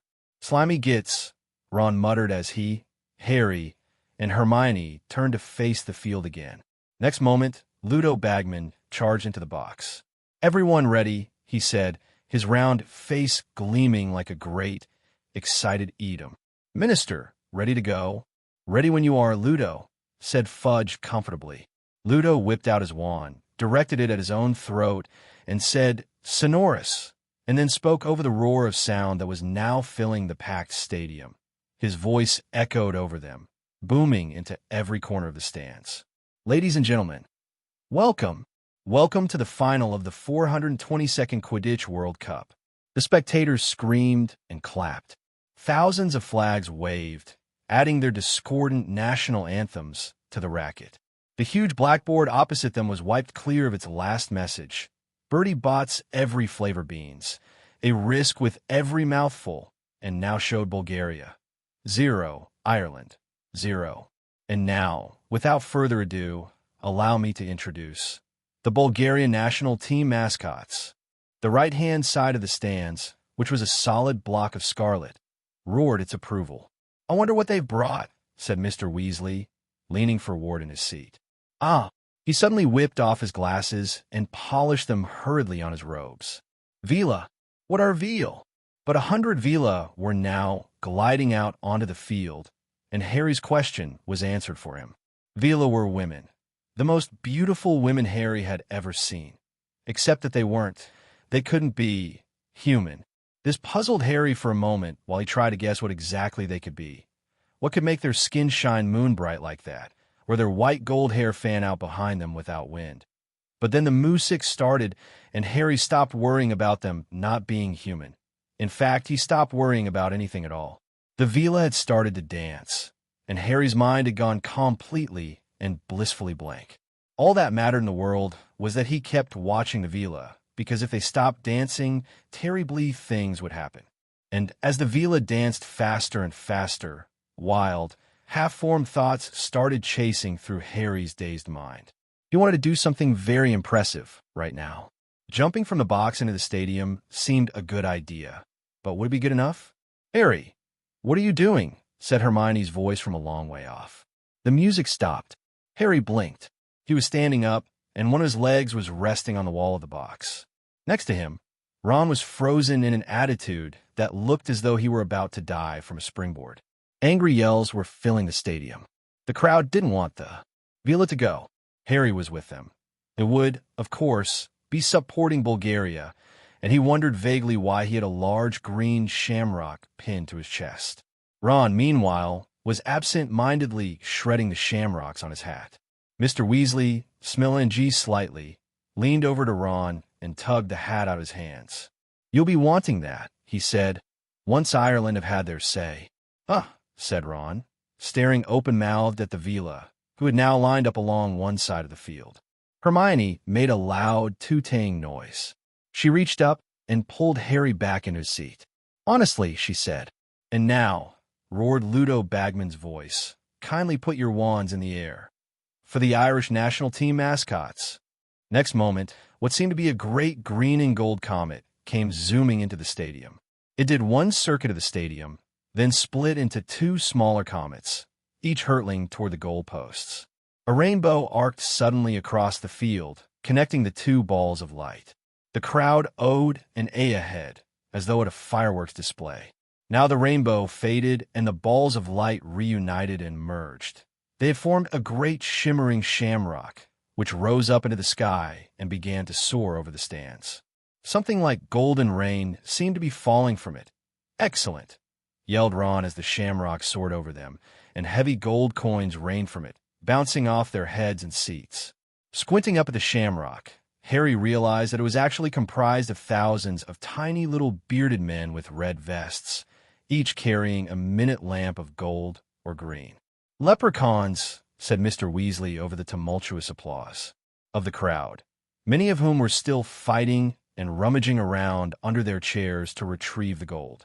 "There you go," Ron yelled happily, stuffing a fistful of gold coins into Harry's hand. "For the omnioculars.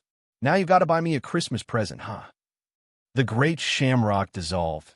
The leprechauns drifted down onto the field on the opposite side from the villa and settled themselves cross-legged to watch the match. And now, ladies and gentlemen, kindly welcome the Bulgarian national Quidditch team.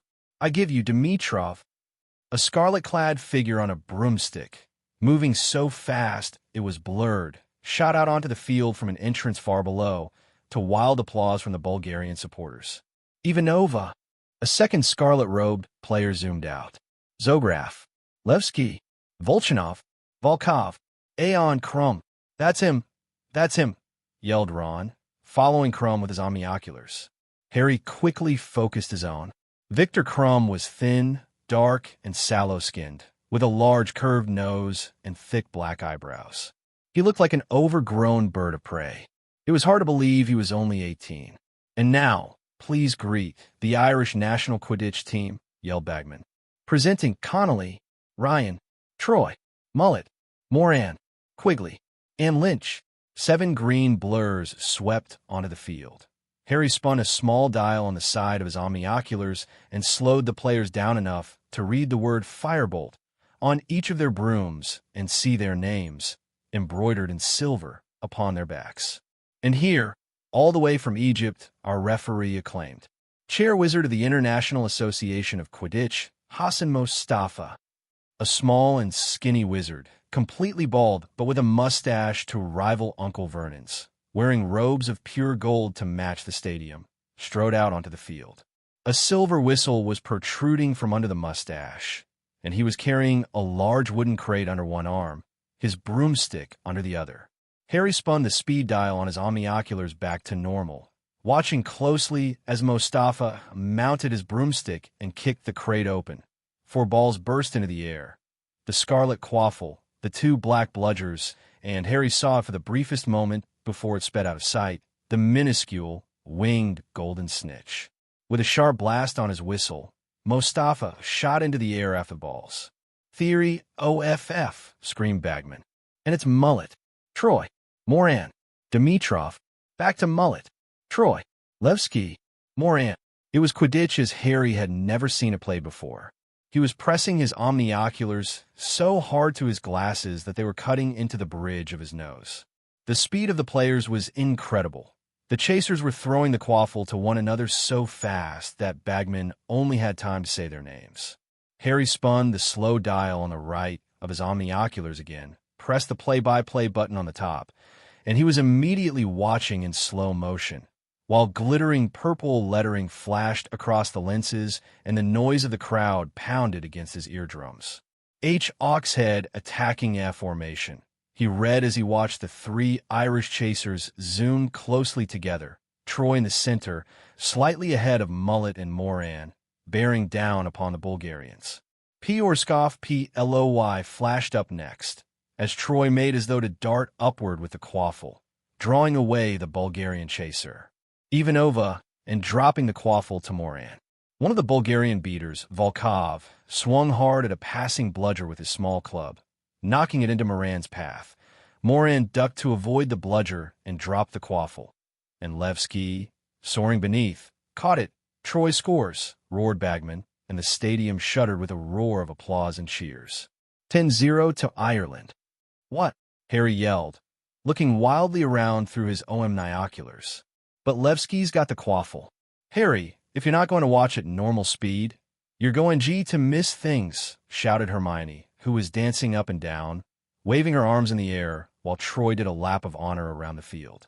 Harry looked quickly over the top of his omnioculars and saw that the leprechauns watching from the sidelines had all risen into the air again and formed the great, glittering shamrock. Across the field, the Vila were watching them sulkily. Furious with himself, Harry spun his speed dial back to normal as play resumed. Harry knew enough about Quidditch to see that the Irish chasers were superb. They worked as a seamless team, their movements so well coordinated that they appeared to be reading one another's minds as they positioned themselves, and the rosette on Harry's chest kept squeaking their names: Troy, Mullet, Morant. And within 10 minutes, Ireland had scored twice more, bringing their lead to 30-0 and causing a thunderous tide of roars and applause from the green-clad supporters. The match became still faster, but more brutal. Volkov and Volchanov, the Bulgarian beaters, were whacking the bludgers as fiercely as possible at the Irish chasers, and were starting to prevent them from using some of their best moves. Twice they were forced to scatter, and then, finally, Ivanova managed to break through their ranks, dodge the keeper, Ryan, and score Bulgaria's first goal. "Fingers in your ears," bellowed Mr. Weasley as the Velas started to dance in celebration. Harry screwed up his eyes, too. He wanted to keep his mind on the game. After a few seconds, he chanced to glance at the field. The Vila had stopped dancing, and Bulgaria was again in possession of the quaffle. Dimitrov, Levski, Dimitrov, Ivanova. "Oh, I say," roared Bagman. 100,000 wizards gasped as the two seekers, Crumb and Lynch, plummeted through the center of the chasers, so fast that it looked as though they had just jumped from airplanes without parachutes. Harry followed their descent through his omnioculars, squinting to see where the snitch was. "They're going to crash," screamed Hermione next to Harry.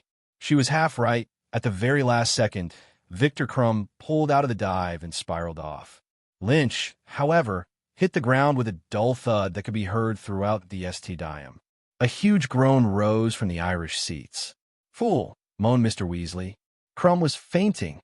"It's time out," yelled Bagman's voice, as trained meta-wizards hurry onto the field to examine Aiden Lynch.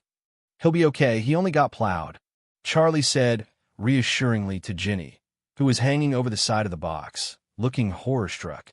Which is what Crumb was after, of course.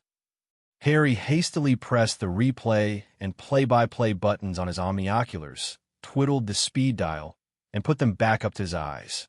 He watched as Crumb and Lynch dived again in slow motion. W. Ronsky D. Offensive F. EINT. Dangerous S. Eker Diversion. Read the shining purple lettering across his lenses.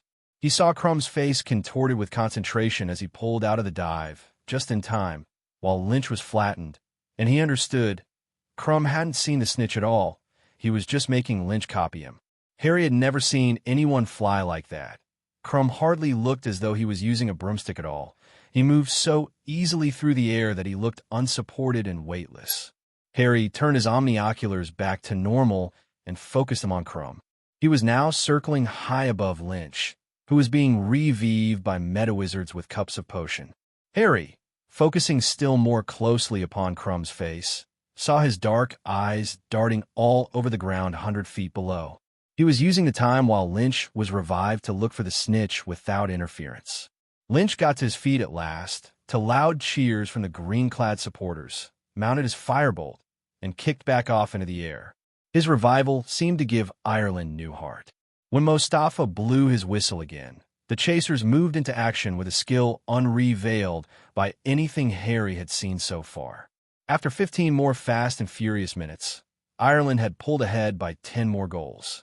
They were now leading by 130 points to 10, and the game was starting to get dirtier.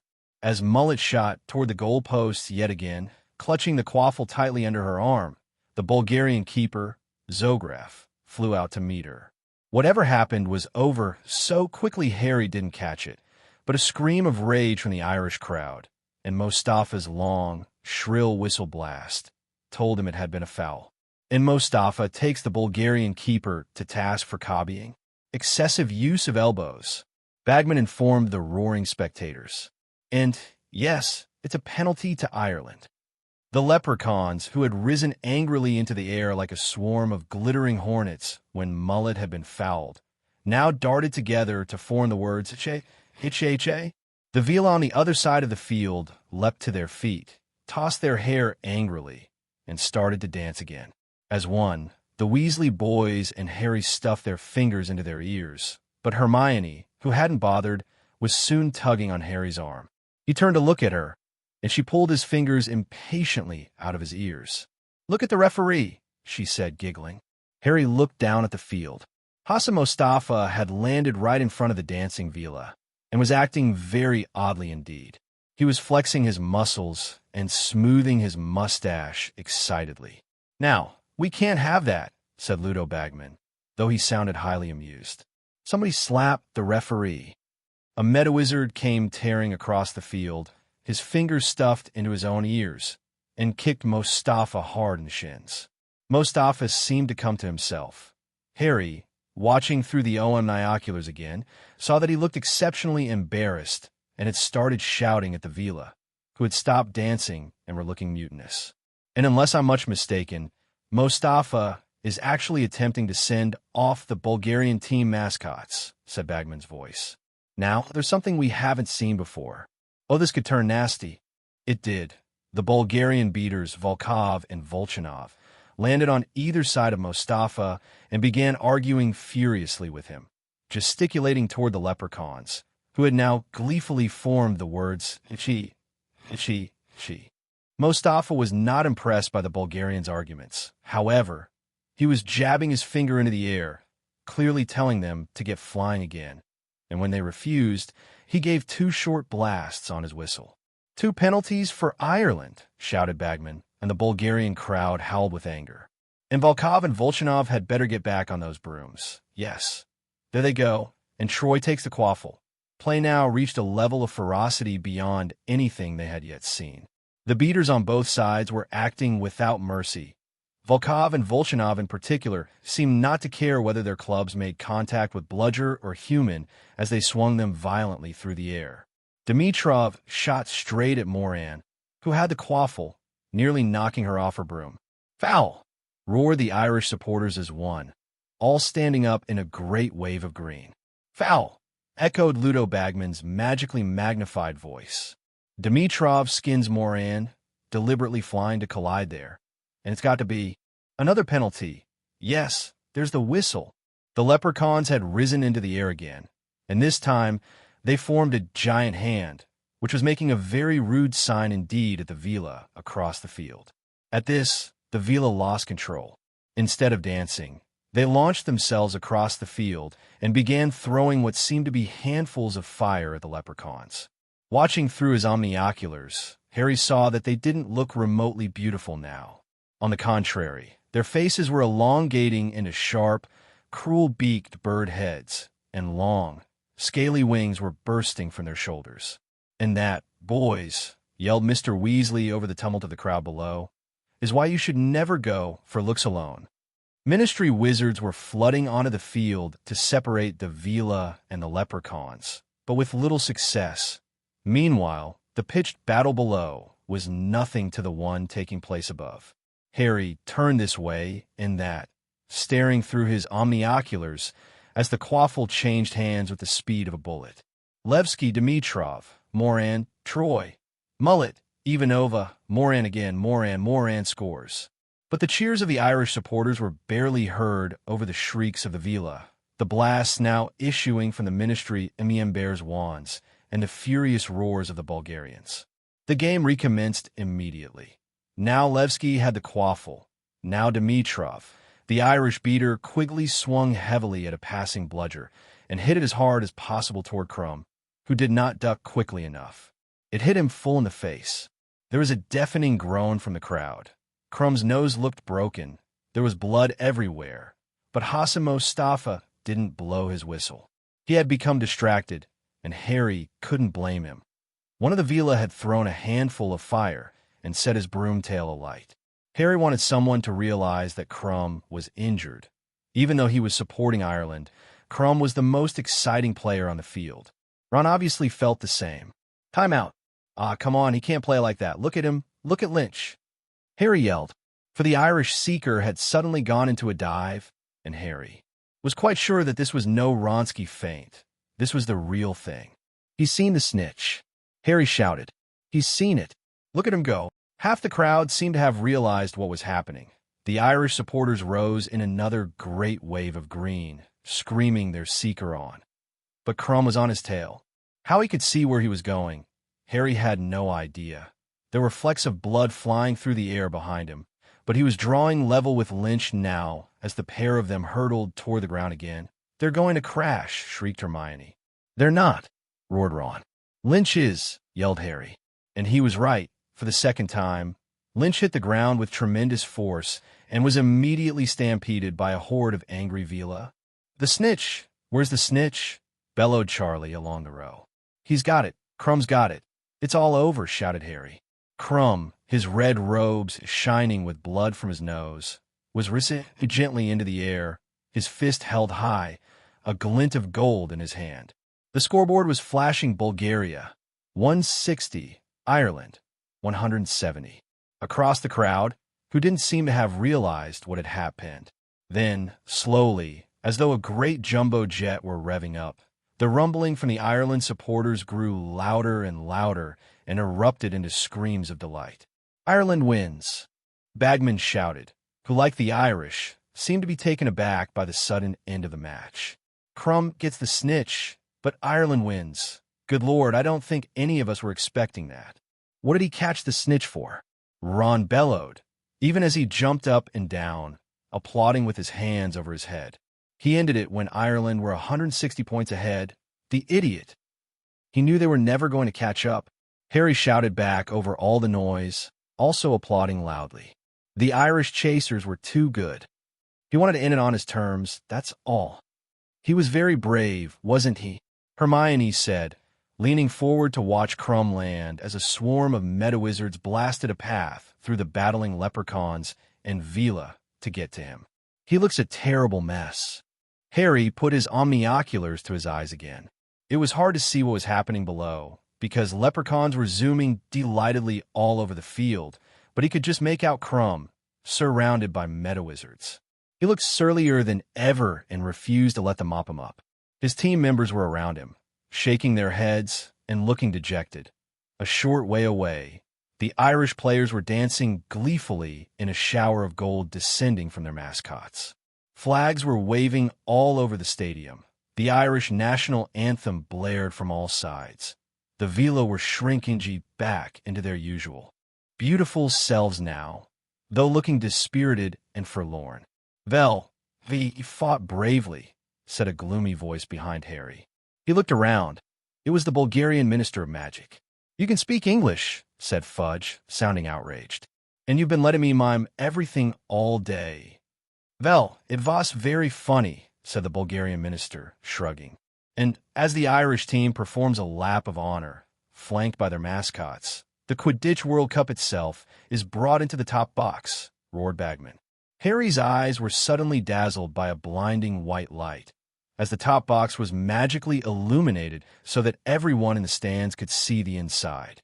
Squinting toward the entrance, he saw two panting wizards carrying a vast golden cup into the box, which they handed to Cornelius Fudge, who was still looking very disgruntled that he'd been using sign language all day for nothing.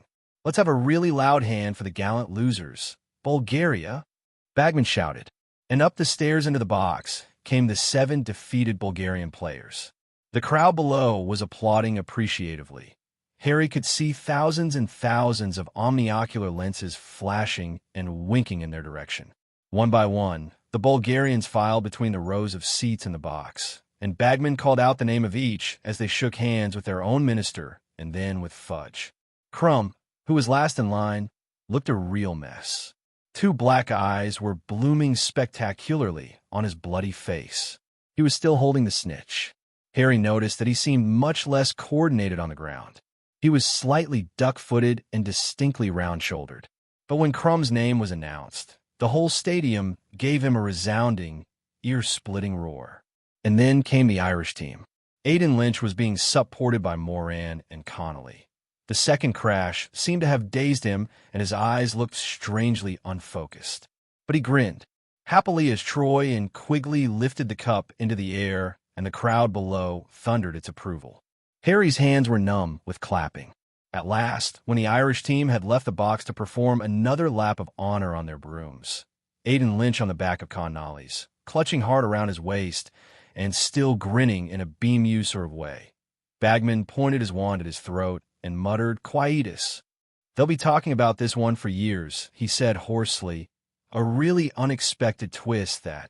Shame it couldn't have lasted longer. "Ah, yes. Yes, I owe you. How much?" For Fred and George had just scrambled over the backs of their seats and were standing in front of Ludo Bagman with broad grins on their faces, their hands outstretched. "I'll tell your mother you've been gambling," Mr. Weasley implored Fred and George as they all made their way slowly down the purple-carpeted stairs. "Don't worry, Dad," said Fred gleefully. "We've got big plans for this money. We don't want to confiscate it." Mr. Weasley looked for a moment as though he was going to ask what these big plans were, but seemed to decide, upon reflection, that he didn't want to know. They were soon caught up in the crowds, now flooding out of the stadium and back to their campsites. Raucous singing was borne toward them on the night air as they retraced their steps along the lantern-lit path, and leprechauns kept shooting over their heads, cackling and waving their lanterns. When they finally reached the tents, nobody felt like sleeping at all, and given the level of noise around them, Mr. Weasley agreed that they could all have one last cup of cocoa together before turning in. They were soon arguing enjoyably about the match. Mr. Weasley got drawn into a disagreement about copying with Charlie, and it was only when Ginny fell asleep right at the tiny table and spilled hot chocolate all over the floor that Mr. Weasley called a halt to the verbal replays and insist that everyone go to bed. Hermione and Ginny went into the next tent, and Harry and the rest of the Weasleys changed into pajamas and clambered into their bunks. From the other side of the campsite, they could still hear much singing and the odd echoing bang. "I'm glad I'm not on duty," muttered Mr. Weasley sleepily. "I wouldn't fancy having to go and tell the Irish they've got to stop celebrating."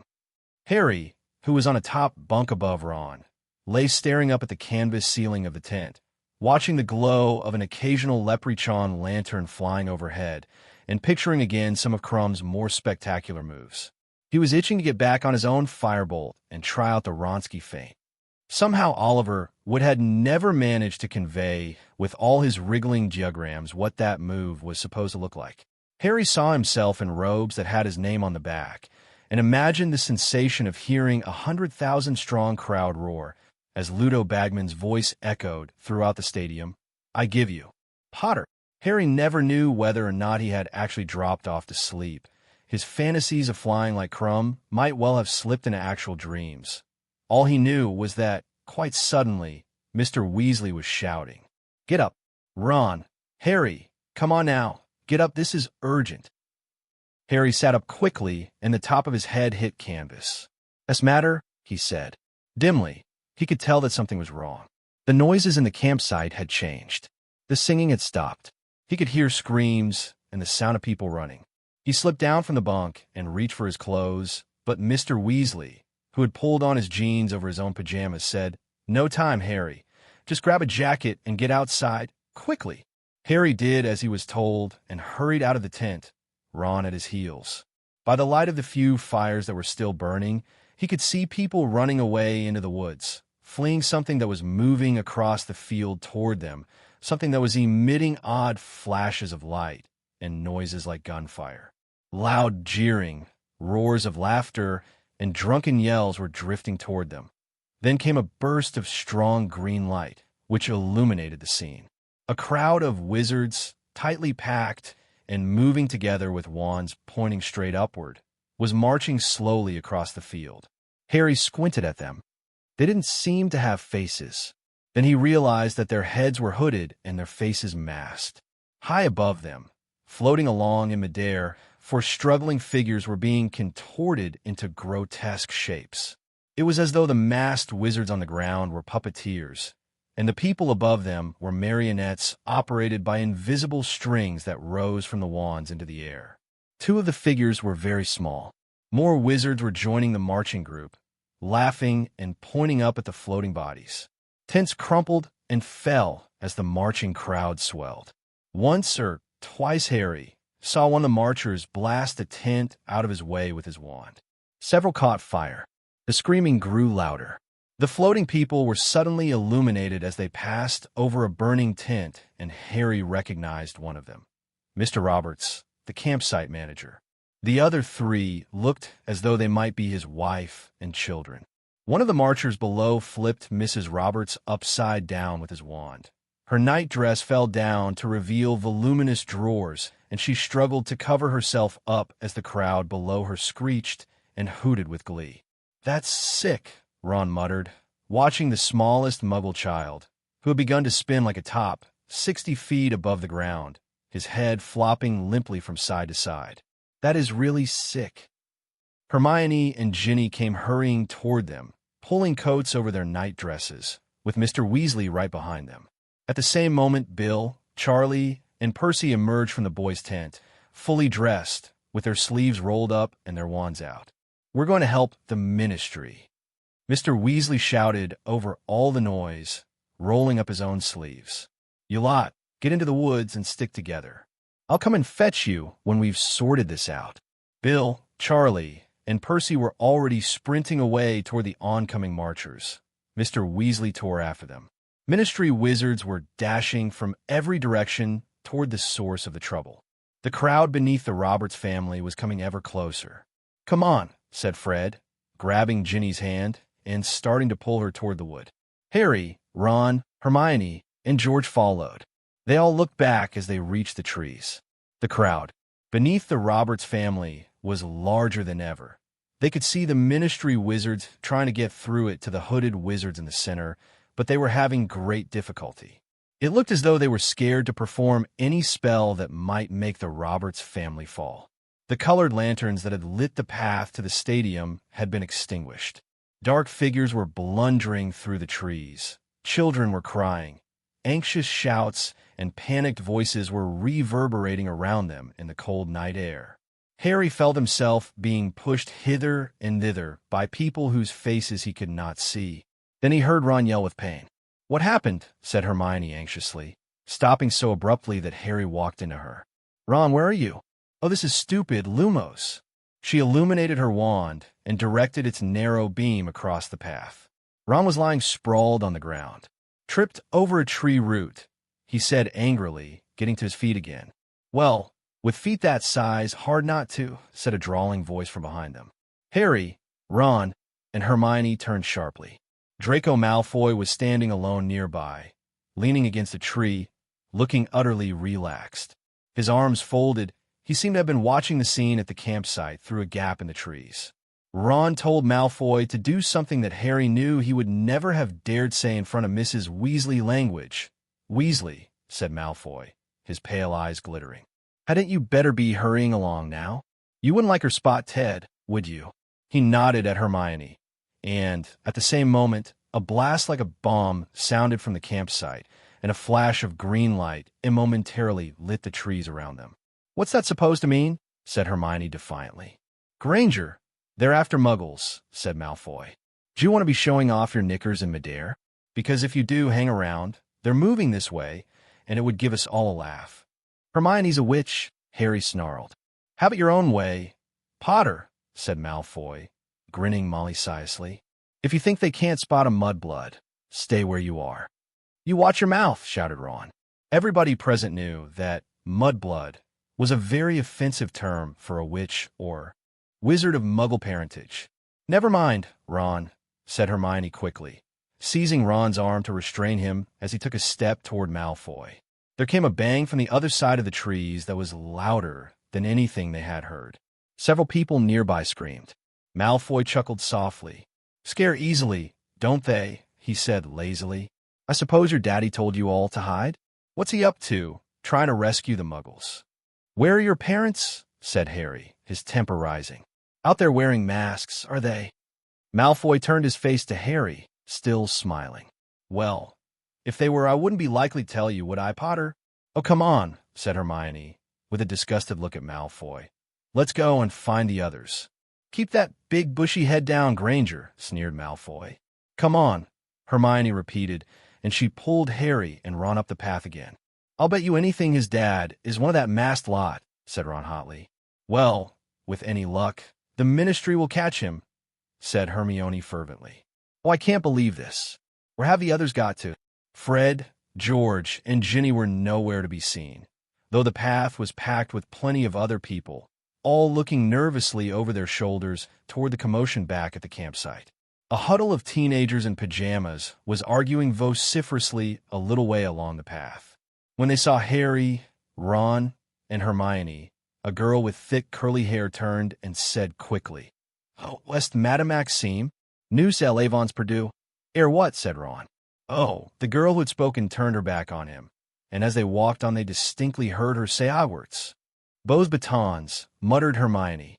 "Sorry," said Harry. "They must go to Beaux Batons," said Hermione. "You know, Beaux Batons Academy of Magic. I read about it in an appraisal of magical education in Europe." "Oh, right," said Harry.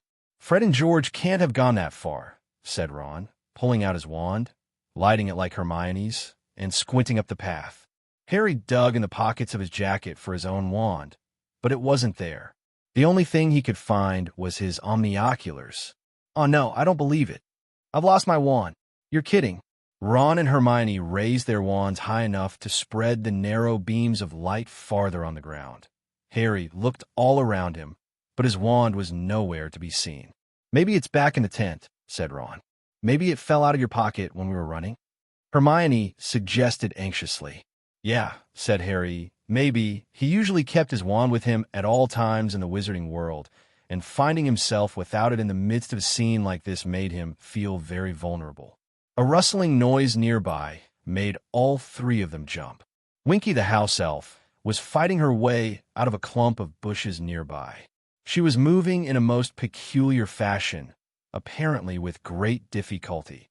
It was as though someone invisible were trying to hold her back. "There is bad wizards about," she squeaked distractedly as she leaned forward and labored to keep running. "People high in the air. Winky is getting out of the way." And she disappeared into the trees on the other side of the path, panting and squeaking as she fought the force that was restraining her. "What's up with her?" said Ron, looking curiously after Winky. "Why can't she run properly?" "But she didn't ask permission to hide," said Harry. He was thinking of Dobby. Every time he had tried to do something the Malfoys wouldn't like, the house elf had been forced to start beat-ing himself up. "You know, house elves get a very raw deal," said Hermione indignantly. "It's slavery, that's what it is. That Mr. Crouch made her go up to the top of the stadium, and she was terrified, and he's got her bewitched, so she can't even run when they start trampling tents. Why doesn't anyone do something about it?" "Well, the elves are happy, aren't they?" Ron said. "You heard old Winky back at the match. House elves is not supposed to have fun. That's what she likes, being bossed around." "It's people like you, Ron," Hermione began hotly, "who prop up rotten and unjust systems just because they're too lazy to." Another loud bang echoed from the edge of the wood. "Let's just keep moving, shall we?" said Ron, and Harry saw him glance edgily at Hermione. Perhaps there was truth in what Malfoy had said. Perhaps Hermione was in more danger than they were. They set off again, Harry still searching his pockets, even though he knew his wand wasn't there. They followed the dark path deeper into the wood, still keeping an eye out for Fred, George, and Ginny. They passed a group of goblins who were cackling over a sack of gold that they had undoubtedly won betting on the match, and who seemed quite unperturbed by the trouble at the campsite. Farther still along the path, they walked into a patch of silvery light, and when they looked through the trees, they saw three tall and beautiful villas standing in a clearing, surrounded by a gaggle of young wizards, all of whom were talking very loudly. "I pull down about 100 sacks of galleons a year," one of them shouted. "I'm a dragon killer for the Committee for the Disposal of Dangerous Creatures." "No, you're not," yelled his friend. "You're a dishwasher at the Leaky Cauldron." "But I'm a vampire hunter. I've killed about 90 so far." A third young wizard, whose pimples were visible even by the dim, silvery light of the villa, now cut in. "I'm about to become the youngest ever minister of magic. I am." Harry snorted with laughter. He recognized the pimply wizard. His name was Stan Shunpike, and he was in fact a conductor on the triple-decker night bus. He turned to tell Ron this, But Ron's face had gone oddly slack, and next second Ron was yelling, "Did I tell you I've invented a broomstick that'll reach Jupiter?" "Honestly," said Hermione, and she and Harry grabbed Ron firmly by the arms, wheeled him around, and marched him away. By the time the sounds of the villa and their admirers had faded completely, they were in the very heart of the wood. They seemed to be alone now. Everything was much quieter. Harry looked around. "I reckon we could just wait here, you know? We'll hear anyone coming a mile off." The words were hardly out of his mouth when Ludo Bagman emerged from behind a tree right ahead of them. Even by the feeble light of the two wands, Harry could see that a great change had come over Bagman. He no longer looked buoyant and rosy-faced. There was no more spring in his step. He looked very white and strained. "Who's that?" he said, blinking down at them, trying to make out their faces. "What are you doing in here, all alone?" They looked at one another, surprised.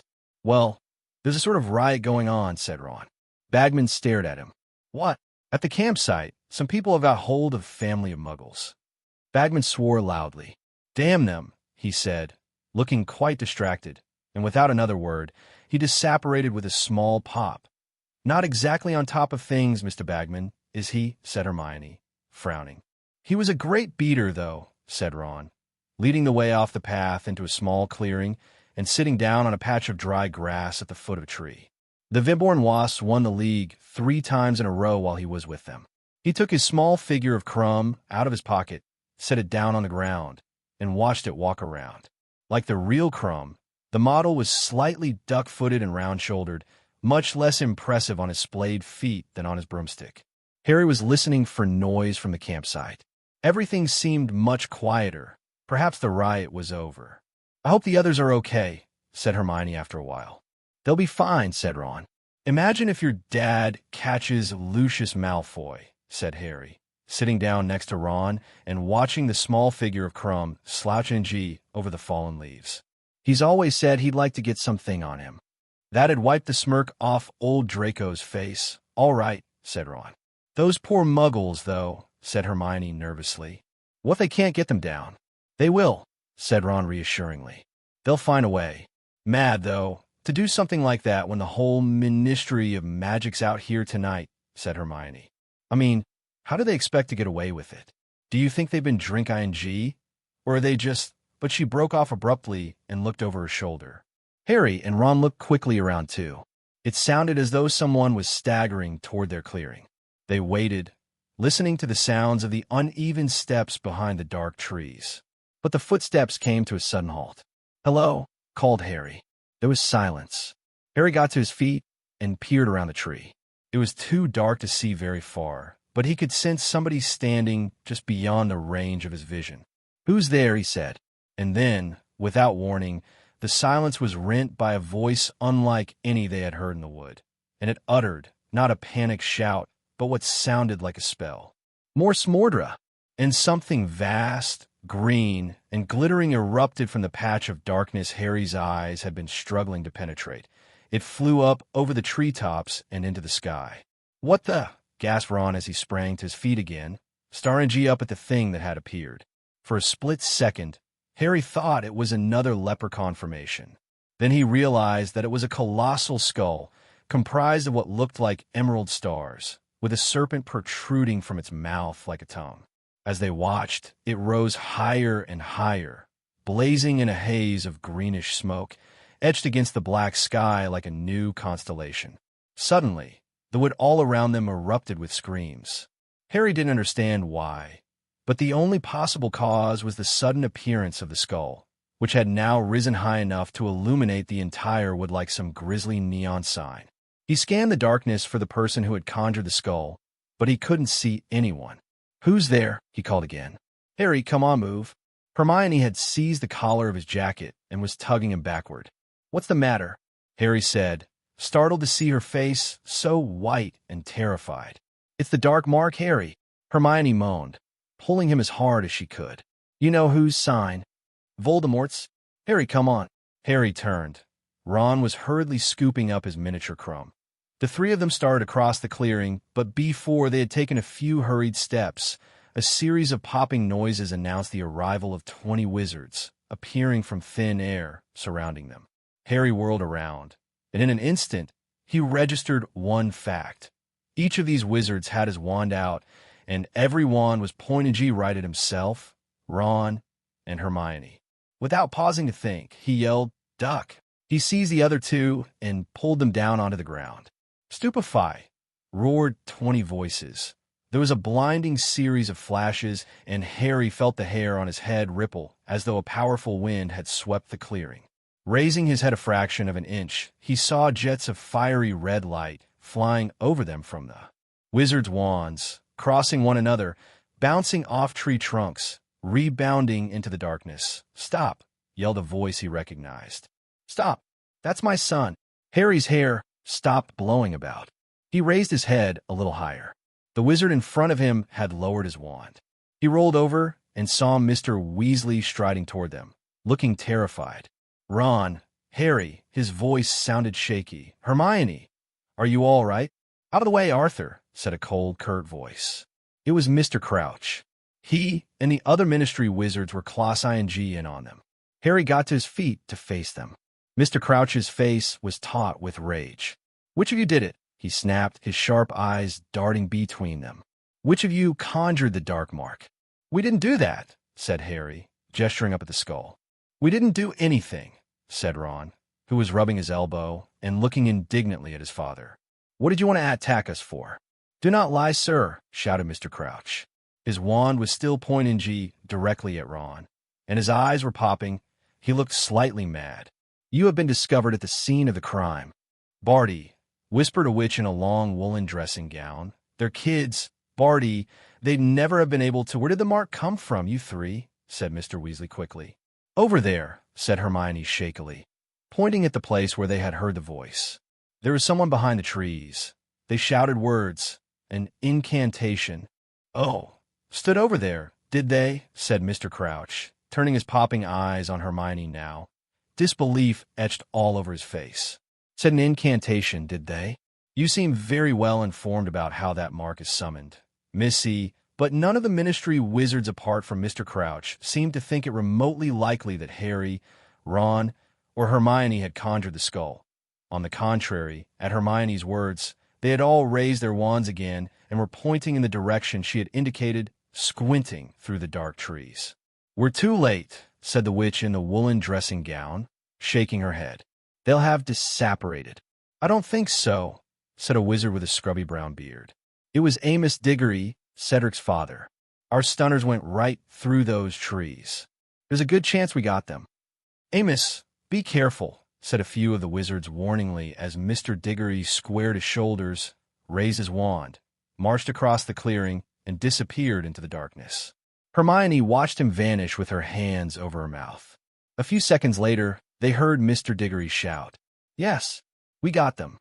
There's someone here, unconscious. It's but blimey."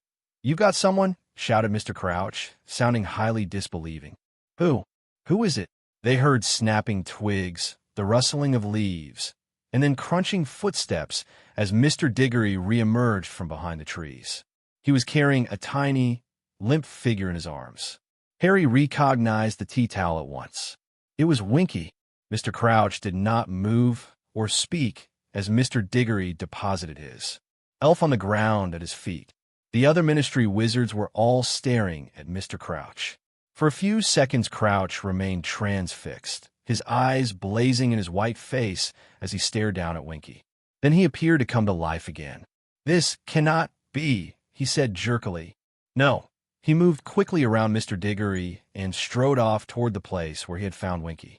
"No point, Mr. Crouch," Mr. Diggory called after him. "There's no one else there."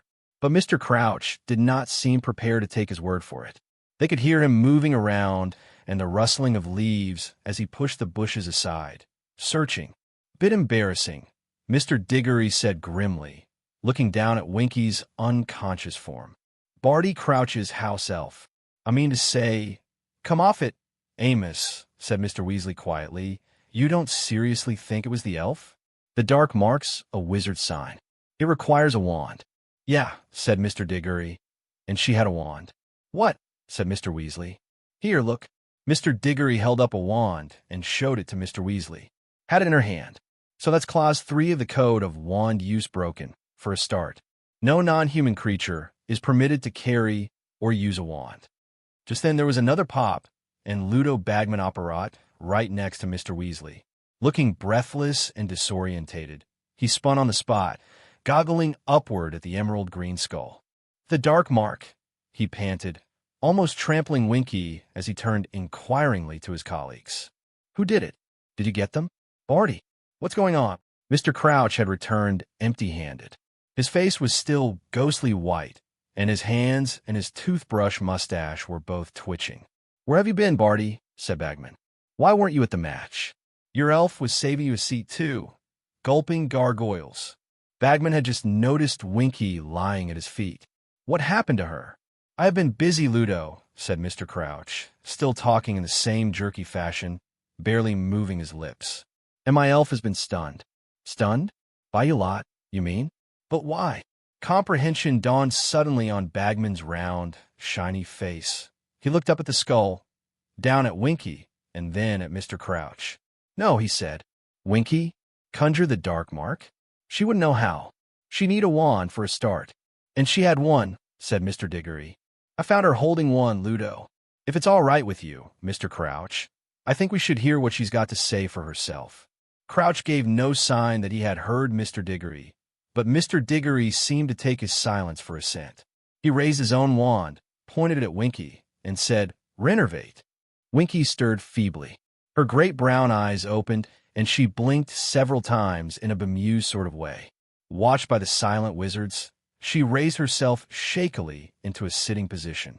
She caught sight of Mr. Diggory's feet, and slowly, tremulously, raised her eyes to stare up into his face. Then, more slowly still, she looked up into the sky. Harry could see the floating skull reflected twice in her enormous, glassy eyes. She gave a gasp, looked wildly around the crowded clearing, and burst into terrified sobs. Elf, said Mr. Diggory sternly, do you know who I am? I'm a member of the Department for the Regulation and Control of Magical Creatures. Winky began to rock backward and forward on the ground, her breath coming in sharp bursts. Harry was reminded forcibly of Dobby in his moments of terrified disobedience. As you see, Elf, the dark mark was conjured here a short while ago, said Mr. Diggory, and you were discovered moments later, right beneath it. An explanation, if you please. I's not doing it, sir. Winky gasped. I's not in IG house, sir. You were found with a wand in your hand, barked Mr. Diggory, brandishing it in front of her.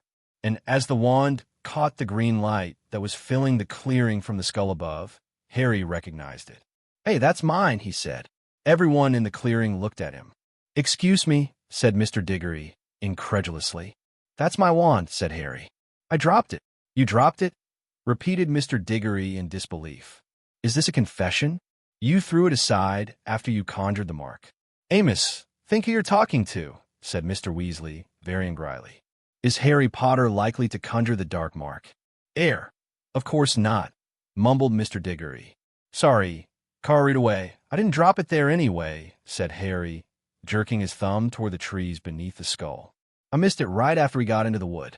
So, said Mr. Diggory, his eyes hardening as he turned to look at Winky again, cowering at his feet. You found this wand, Elf? And you picked it up and thought you'd have some fun with it, did you? I's not doing magic with it, sir, squealed Winky, tears streaming down the sides of her squashed and bulbous nose. I's just picking it up, sir. I's not making the dark mark, sir. I's not knowing how. It wasn't her, said Hermione. She looked very nervous, speak ing up in front of all these ministry wizards, yet determined all the same. Winky's got a squeaky little voice, and the voice we heard doing the incantation was much deeper. She looked around at Harry and Ron, appealing for their support. It didn't sound anything like Winky, did it? No, said Harry, shaking his head. It definitely didn't sound like an elf. Yeah, it was a human voice, said Ron. Well, we'll soon see, growled Mr. Diggory, looking unimpressed. There's a simple way of discovering the last spell a wand performed. Elf, did you know that? Winky trembled and shook her head frantically, her ears flap-ping, as Mr. Diggory raised his own wand again and placed it tip to tip with Harry's. "Prior Incantato," roared Mr. Diggory. Harry heard Hermione gasp, horrified, as a gigantic serpent-tongued skull erupted from the point where the two wands met, but it was a mere shadow of the green skull high above them. It looked as though it were made of thick gray smoke, the ghost of a spell. "Deletrius!" Mr. Diggory shouted, and the smoky skull vanished in a wisp of smoke. "So," said Mr. Diggory with a kind of savage triumph, looking down upon Winky, who was still shaking convulsively. "I's not doing it," she squealed, her eyes rolling in terror. "I is not. I is not. I is not knowing how. I's a good elf. I isn't using wands. I isn't knowing how." "You've been caught red-handed, elf," Mr. Diggory roared. "Caught with the guilty wand in your hand." "Amos," said Mr. Weasley loudly, "think about it. Precious few wizards know how to do that spell. Where would she have learned it?" "Perhaps Amos is suggesting," said Mr. Crouch, cold anger in every syllable, "that I routinely teach my servants to conjure the dark mark." There was a deeply unpleasant silence. Amos Diggory looked horrified.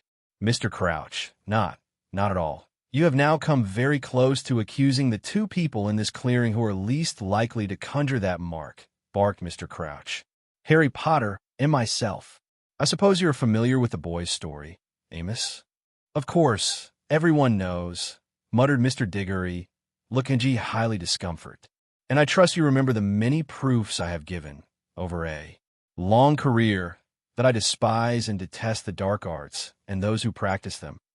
Mr. Crouch shouted, his eyes bulging again.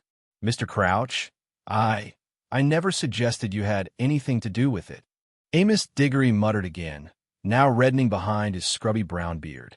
"If you accuse my elf, you accuse me, Diggory," shouted Mr. Crouch. "Where else would she have learned to conjure it?" She might have picked it up anywhere." "Precisely, Amos," said Mr. Weasley. "She might have picked it up anywhere." "Winky," he said kindly, turning to the elf, but she flinched as though he too was shouting at her. "Where exactly did you find Harry's wand?" Winky was twisting the hem of her tea towel so violently that it was fraying beneath her fingers. I is finding it. Finding it there, sir," she whispered. "There, in the trees, sir." "You see, Amos," said Mr. Weasley, "whoever conjured the mark could have disapparated right after they'd done it, leaving Harry's wand behind. A clever thing to do, not using their own wand, which could have betrayed them. And Winky here had the misfortune to come across the wand moments later and pick it up. But then she'd have been only a few feet away from the real culprit," said Mr. Diggory impatiently. "Elf, did you see anyone?" Winky began to tremble worse than ever. Her giant eyes flickered from Mr. Diggory to Ludo Bagman and onto Mr. Crouch. Then she gulped and said, "I is seeing no one, sir, no one."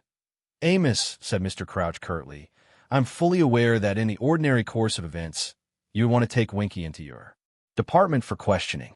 I ask you, however, to allow me to deal with her." Mr. Diggory looked as though he didn't think much of this suggestion at all, but it was clear to Harry that Mr. Crouch was such an important member of the Ministry that he did not dare refuse him. "You may rest assured that she will be punished," Mr. Crouch added coldly. Master," Winky stammered, looking up at Mr. Crouch, her eyes brimming with tears. Master, PP, please." Mr. Crouch stared back, his face somehow sharpened, each line upon it more deeply etched. There was no pity in his gaze. "Winky has behaved tonight in a manner I would not have believed possible," he said slowly. "I told her to remain in the tent. I told her to stay there while I went to sort out the trouble. And I find that she disobeyed me. This means clothes." "No," shrieked Winky, prostrating herself at Mr. Crouch's feet. "No, master. Not clothes, not clothes." Harry knew that the only way to turn a house elf free was to present it with proper garments. It was pitiful to see the way Winky clutched at her tea towel as she sobbed over Mr. Crouch's feet. But she was frightened. Hermione burst out angrily, glaring at Mr. Crouch. "Your elf's scared of heights, and those wizards in masks were levitating people. You can't blame her for wanting to get out of their way." Mr. Crouch took a step backward, freeing himself from contact with the elf, whom he was surveying as though she were something filthy and rotten that was contaminating his overshined shoes. "I have no use for a house elf who disobeys me," he said coldly, looking over at Hermione. "I have no use for a servant who forgets what is due to her master, and to her master's reputation." Winky was crying so hard that her sobs echoed around the clinic. There was a very nasty silence, which was ended by Mr. Weasley, who said quietly, "Well, I think I'll take my lot back to the tent, if nobody's got any objections. Amos, that wand's told us all it can. If Harry could have it back, please." Mr. Diggory handed Harry his wand, and Harry pocketed it. "Come on, you three," Mr. Weasley said quietly. But Hermione didn't seem to want to move. Her eyes were still upon the sobbing elf. "Hermione," Mr. Weasley said more urgently. She turned and followed Harry and Ron out of the clearing and off through the trees. "What's going to happen to Winky?" said Hermione the moment they had left the clearing. "I don't know," said Mr. Weasley. "The way they were treating her," said Hermione furiously. "Mr. Diggory calling her elf all the time. And Mr. Crouch, he knows she didn't do it, and he's still going to sack her. He didn't care how frightened she'd been, or how upset she was. It was like she wasn't even human." "Well, she's not," said Ron. Hermione rounded on him. "That doesn't mean she hasn't got feelings, Ron.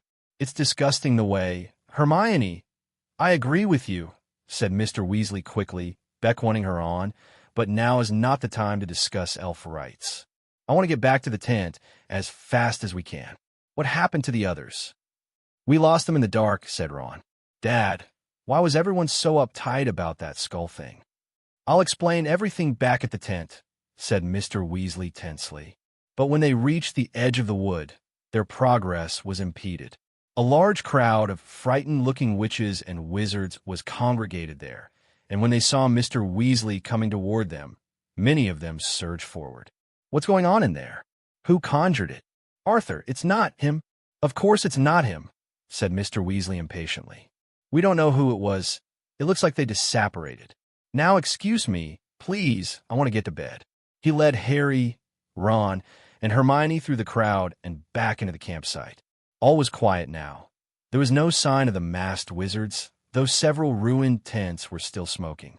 Charlie's head was poking out of the boys' tent. "Dad, what's going on?" he called through the dark. "Fred, George, and Ginny got back okay, but the others, I've got them here," said Mr. Weasley, bending down and entering the tent. Harry, Ron, and Hermione entered after him. Bill was sitting at the small kitchen table, holding a bedsheet to his arm, which was bleeding profusely. Charlie had a large rip in his shirt, and Percy was sporting a bloody nose. Fred, George, and Ginny looked unhurt, though shaken. "Did you get them, Dad?" said Bill sharply. "The person who conjured the mark?" "No," said Mr. Weasley. "We found Barty Crouch's elf holding Harry's wand, but we're none the wiser about who actually conjured the mark." "What?" said Bill, Charlie, and Percy together. "Harry's wand," said Fred. "Mr. Crouch's elf?" said Percy, sounding thunderstruck. With some assistance from Harry, Ron, and Hermione, Mr. Weasley explained what had happened in the woods. When they had finished their story, Percy swelled indignantly. "Well, Mr. Crouch is quite right to get rid of an elf like that," he said, running away when he'd expressly told her not to, embarrassing him in front of the whole ministry. How would that have looked if she'd been brought up in front of the Department for the Regulation and Control? She didn't do anything. She was just in the wrong place at the wrong time. Hermione snapped at Percy, who looked very taken aback. Hermione had always got on fairly well with Percy, better, indeed, than any of the others. Hermione, a wizard in Mr. Crouch's position, can't afford a house elf who's going to run amok with a wand, said Percy pompously, recovering himself. "She didn't run amok," shouted Hermione. "She just picked it up off the ground." "Look, can someone just explain what that skull thing was?" said Ron impatiently. "It wasn't hurting anyone. Why is it such a big deal?" "I told you. It's you-know-whose symbol, Ron," said Hermione, before anyone else could answer. "I read about it in the Rise and Fall of the Dark Arts. And it hasn't been seen for 13 years, said Mr. Weasley quietly. Of course people panicked. It was almost like seeing you-know-who back again. "I don't get it," said Ron, frowning. I mean, it's still only a shape in the sky. Ron, you know who and his followers sent the dark mark into the air whenever they killed, said Mr. Weasley.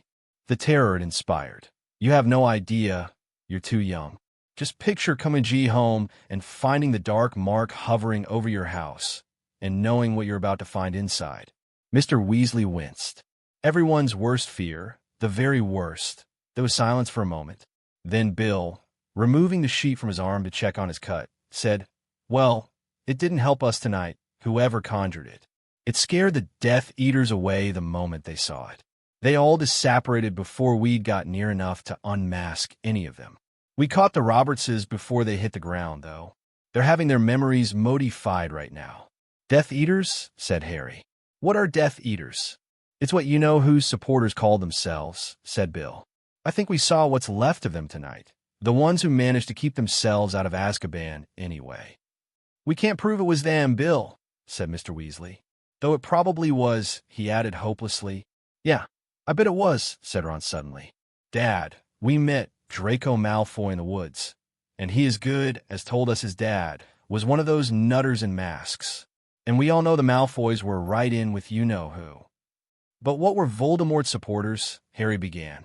Everybody flinched. Like most of the wizarding world, the Weasleys always avoided saying Voldemort's name. "Sorry," said Harry quickly. "What were you-know-whose supporters up to? Levitating muggles. I mean, what was the point?" "The point?" said Mr. Weasley with a hollow laugh. "Harry, that's their idea of fun. Half the muggle killings back, when you-know-who was in power, were done for fun. I suppose they had a few drinks tonight, and couldn't resist reminding us all that lots of them are still at large. A nice little reunion for them," he finished disgustedly. "But if they were the Death Eaters, why did they disapparate when they saw the dark mark?" said Ron. "They'd have been pleased to see it, wouldn't they?" "Use your brains, Ron," said Bill. "If they really were Death Eaters, they worked very hard to keep out of Azkaban when you-know-who lost power and told all sorts of lies about him forcing them to kill and torture people. I bet they'd be even more frightened than the rest of us to see him come back. They denied they'd ever been involved with him when he lost his powers and went back to their daily lives. I don't reckon he'd be overpleased with them, do you?" "So, whoever conjured the dark mark," said Hermione slowly, "were they doing it to show support for the Death Eaters? Or to scare them away?" "Your guess is as good as ours, Hermione," said Mr. Weasley. "But I'll tell you this. It was only the Death Eaters who ever knew how to conjure it. I'd be very surprised if the person who did it hadn't been a Death Eater once, even if they're not now. Listen, it's very late, and if your mother hears what's happened, she'll be worried sick. We'll get a few more hours sleep, and then try and get an early portkey out of here." Harry got back in his bunk with his head buzzing. He knew he ought to feel exhausted. It was nearly 3 in the morning, but he felt wide awake, and worried. 3 days ago, it felt like much longer, but it had only been 3 days. He had awoken with his scar burning. And tonight, for the first time in 13 years, Lord Voldemort's mark had appeared in the sky. What did these things mean? He thought of the letter he had written to Sirius before leaving Privet Drive. Would Sirius have gotten it yet? When would he reply? Harry lay looking up at the canvas, but no flying fantasies came to him now to ease him to sleep, and it was a long time after Charlie's snores filled the tent that Harry finally dozed off.